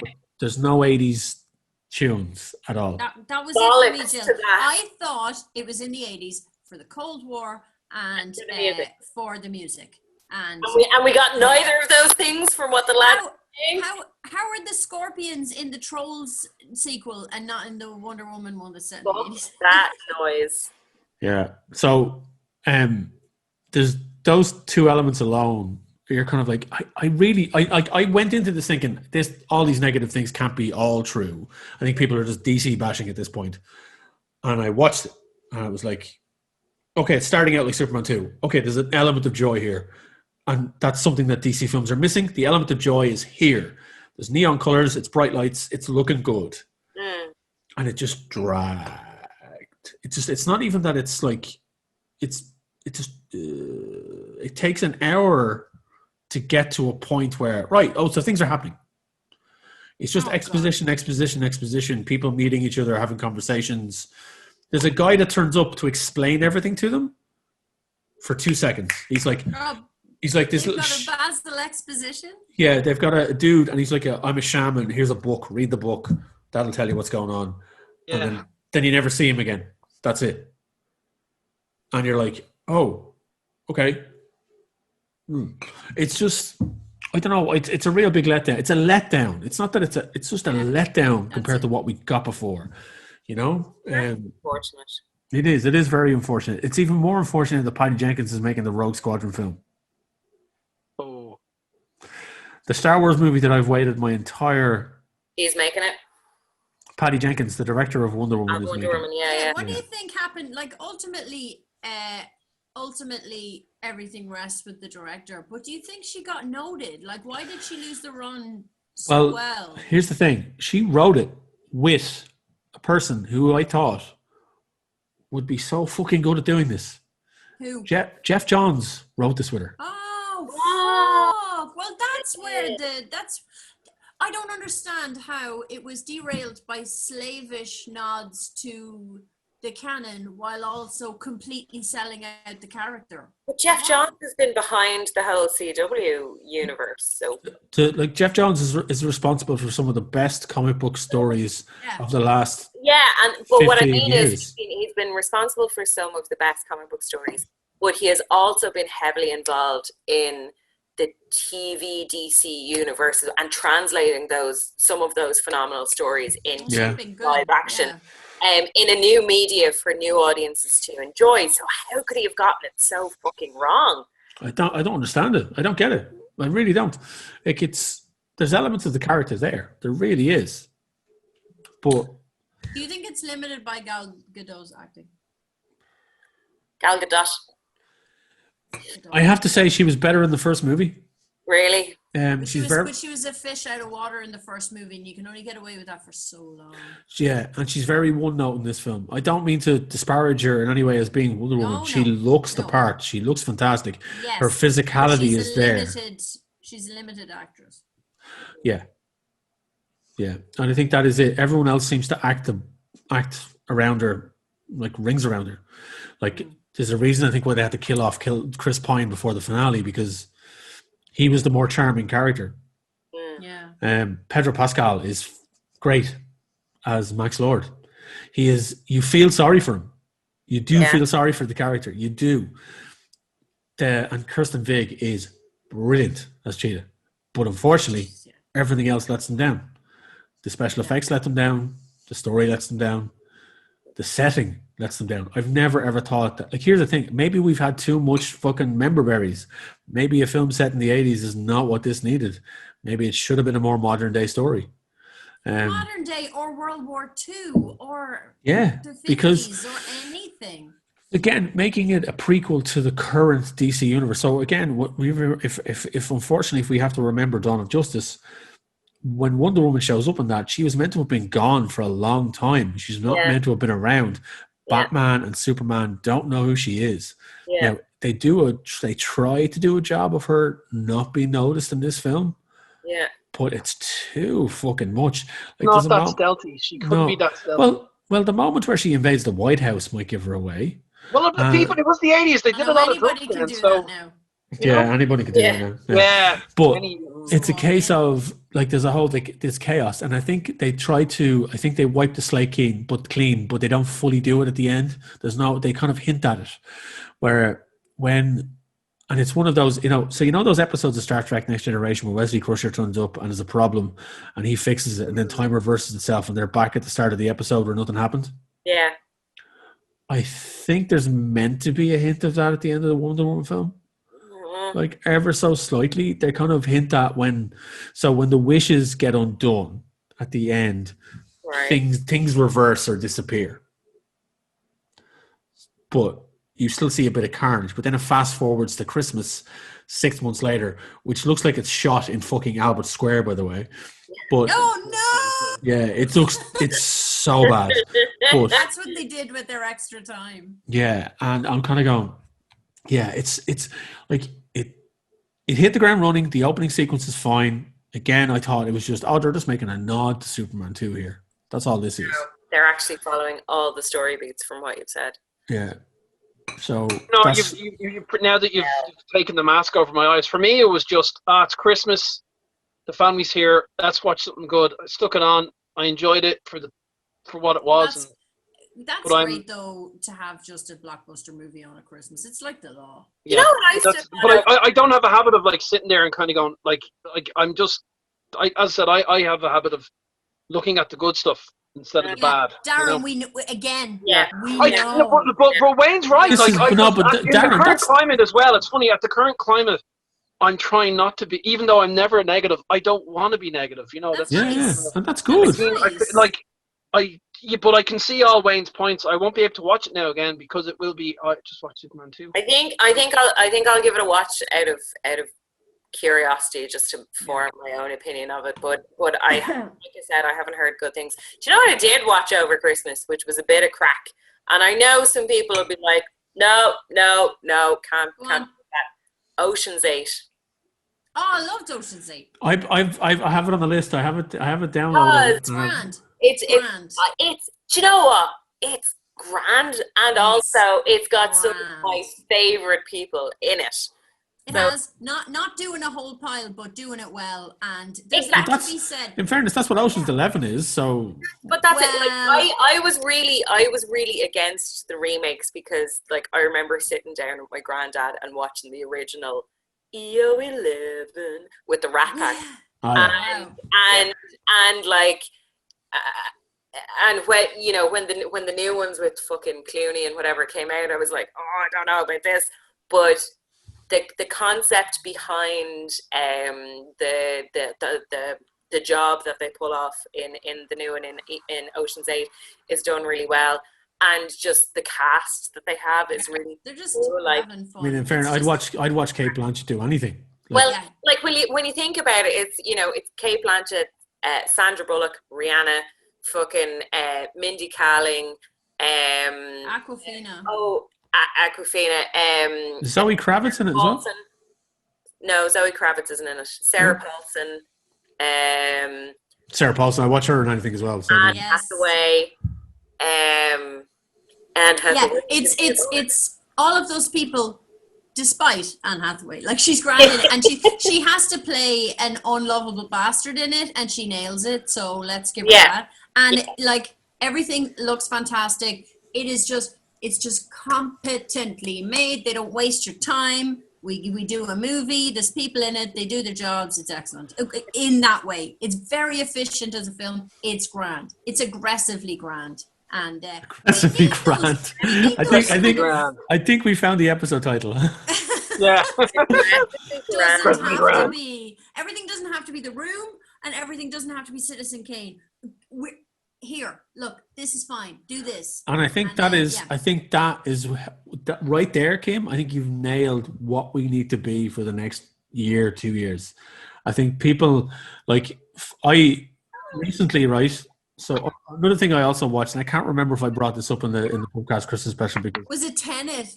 yeah, it was. Yeah, You brought it up. I did bring it up, didn't I? I did. Yeah. You did. So And what in happened ultimate was, reality, though, it's all about David Tennant. But like, no, we So don't have that one. what happened was, one of my favorite Facebook pages, Last Exit to Nowhere, who are responsible for some really good T-shirts that I own and baseball caps and whatever. But they do a lot of film posting. Like, they post all about movies. That's what they do. But they posted up like a picture of Tenet, and they posted up some stuff about Nolan. And I chimed in with my 2 cents on Tenet.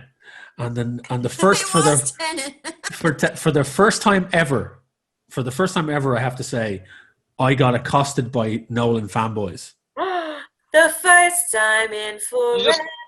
Did you just do this? I know. I literally. For wankers, there was Oh, they. Sorry. Sorry, that was our little Frozen 2. It's the first time in forever. The first one. Yeah. Yeah.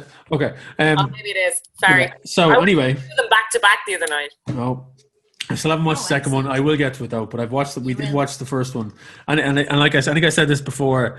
Amelia is the only Disney film that Amelia refers to as Disney's Frozen. Everything else is just like it's Moana She's trying to tell you what happened to Walt. She knows the truth. Probably. Yeah. But she's recently gotten her current Disney film. Yeah. I'm very much loving this. Is Is. Brave. And that was on at Christmas. I am going That's- to come over to your house when the restrictions are over with curled hair and a green dress. Oh, she'll lose it. Oh, Because Merida is her girl. Like she loves, like Moana is her princess. No shade, but does she understand a fucking word out of Merida's mouth at this point? How could Yeah. you understand the word out of her mouth at all? She is quoting her Is she? in Scottish. in Scottish. She loves it when I do I do the Billy Connolly bit. And Ah, she nice. does yeah. she does the Merida bit. So Excellent. and total segue, and this is a plug for somebody else, but speaking of me doing Scottish accents, Romancing the Dungeon had me on their latest episode doing a small bit part cameo for their D&D campaign, and it's in the latest episode 18 part 3, but you need to go back and check them out. Run by Declan Duty, starring a cadre of people having a great old time. It's a limited series, so they're coming to the end of what their run is, but for the season 1 anyway. But go check them out. They're on Spotify. So did you do a Scottish accent and did you play a gnome? I think I played a Scottish dwarf, but I was definitely Scottish. And but it was I had to read. It was it's it was not so much a Dear John letter, but somebody's reading a letter, and it cut to the person who wrote the letter's voice reading the letter. Excellent. And Very that- cinematic. And that was me. Love So it. I and it's like this guy professing his love and his loss for his girl because he's on his deathbed, and that was my part. So do check it out. Romancing the Dungeon. Will do. Wayne, what were the? I gotta roll you back a tiny bit. What were the Nolan fanboys coming for you for? I'm just going to get a beer. Just 1 sec. That's okay. I did my usual thing where people are. The whole thing about it is that people were fucking lambasting Nolan with praise about being the be all and end all of cinema, Okay. and I think that's dangerous for me because I don't think anyone is the be all and end all of cinema unless you're Akira Kurosawa. Not that good. But He's so good at some things, but he's not. We had this discussion about auteur theory when We it did. came to We- Christopher Nolan. I think he needs that many manners. Just a lot of modern day people that are, and then again we've said this, so we don't want to repeat ourselves. Yeah. But a lot of modern day filmmakers that people are seeing as fucking geniuses are just riffing on what came before. yeah, Tarantino, relax. Tarantino, Nolan are two of the biggest perpetrators of this shit. It's an homage. It's an Tarantino- homage. It's an homage, but Tarantino knows he's doing it, knowingly does it, and like bigs up the original project and has we'll people credit looking the at the originator. sources. Not always. Oh. Not always. At his very, very first movie, Reservoir Dogs, he Yeah. did not credit the fact that it was literally taken from City of Fire. I think he got better as it. Yeah, because people called him out on it. Yeah, Ah. but that's the thing. People called him out, and then he went, "Okay, sorry." You know, Okay, and then he realized that he could show off what he could do while letting people know kind of what existed. Yeah, Okay, I mean, okay. I'll give props to Tarantino. He knows cinema because the dude Yeah. worked in a fucking video store. Yeah. And anyone that pertains to have worked in a video store will tell you very fucking egotistically that they think they know cinema. And I'll be the first person to tell you that I don't know fucking everything. I know a sliver about You know a movies. lot. No, I know but about Sliver. yeah. Bear in mind as well that Reservoir Dogs is 28 years old now at this point. And City of Fire is my like God, what yeah. would be now 35 years old. It's a lot. Like the thing about it is that when it happened on the internet, and again, arguing with people on the internet is ridiculous, but it was my first encounter with Nolan fanboys when they tried to tell me that I was wrong about Nolan not being a genius. But the problem with the Last Exit to Nowhere's Facebook page is that you can't post pictures in the comment section. Right, okay. Right? But there are countless side-by-side comparisons of the movie Paprika and the movie Inception, where there are scenes directly lifted from Paprika and put into Inception, straight off. Oh, okay. And that was my point all the way through of this conversation. And yet I had these people decrying me, saying that I didn't know what I was talking about. I was being like a fucking, a Nolan hater, so on and so forth, and blah, blah, blah, blah, blah. The point of it is that what Darren said, people just need to fucking like, and what Kim said as well, not everything can be The Room, not everything is Citizen Kane. There has to be stuff in between, right?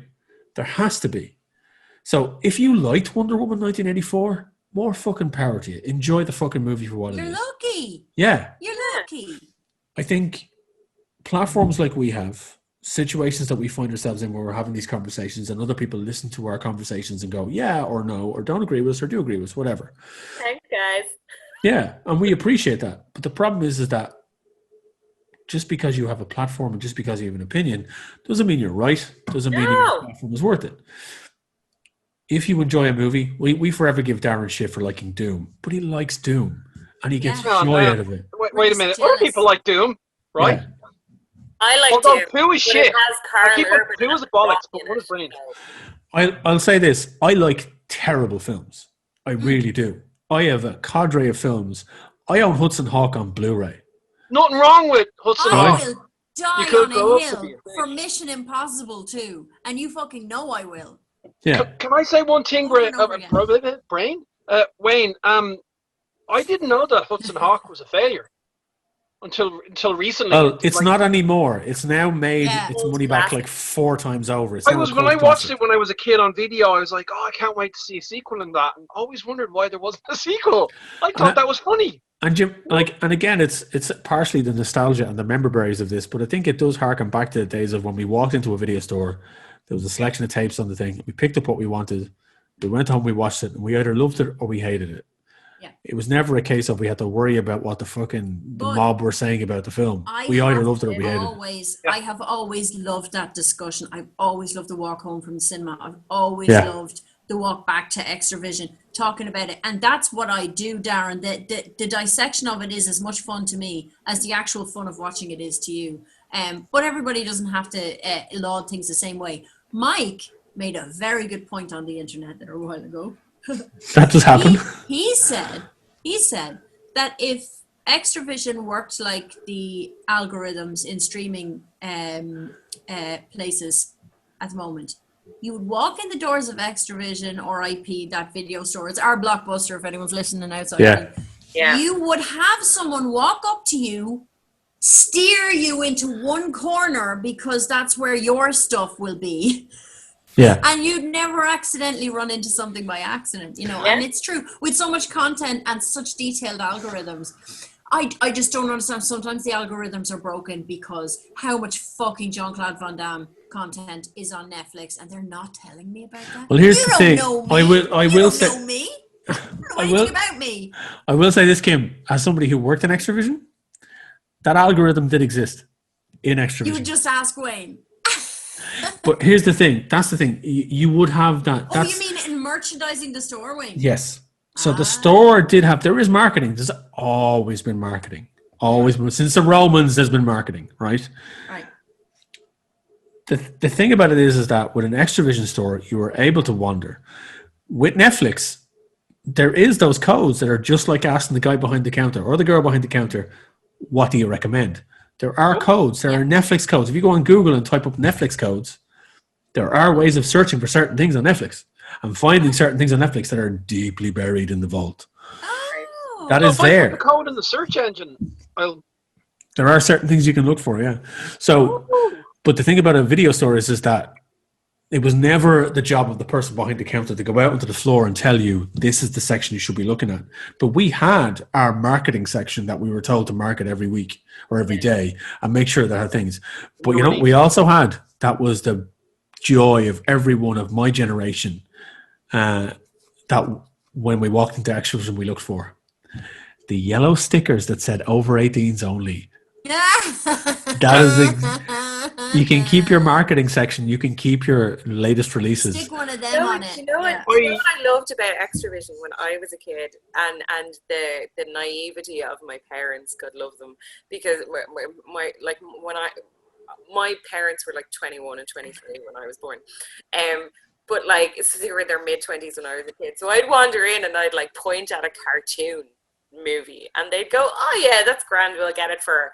And that's how I got to see things like fucking Orion, the Legend of Star Chaser, and that movie I saw when I was about 7, ruined me forever. Adult animated movie. And a handful of other, I'm pretty sure I saw Heavy Metal when I was way too young. like a rake of animated stuff that you know was in the animated movie section because people in my local video store, which wasn't even an Extravision, didn't know any better and just went, it's all cartoons. Yeah. Ours was movie video, and it's literally Mine was just movie across the road. Was it called movie video? Movie video, and it was a yellow card that I kept. It disintegrated. I had it in my wallet so long. Wow. But the great thing is I have been not as bearded, but I have been this tall since I was 14.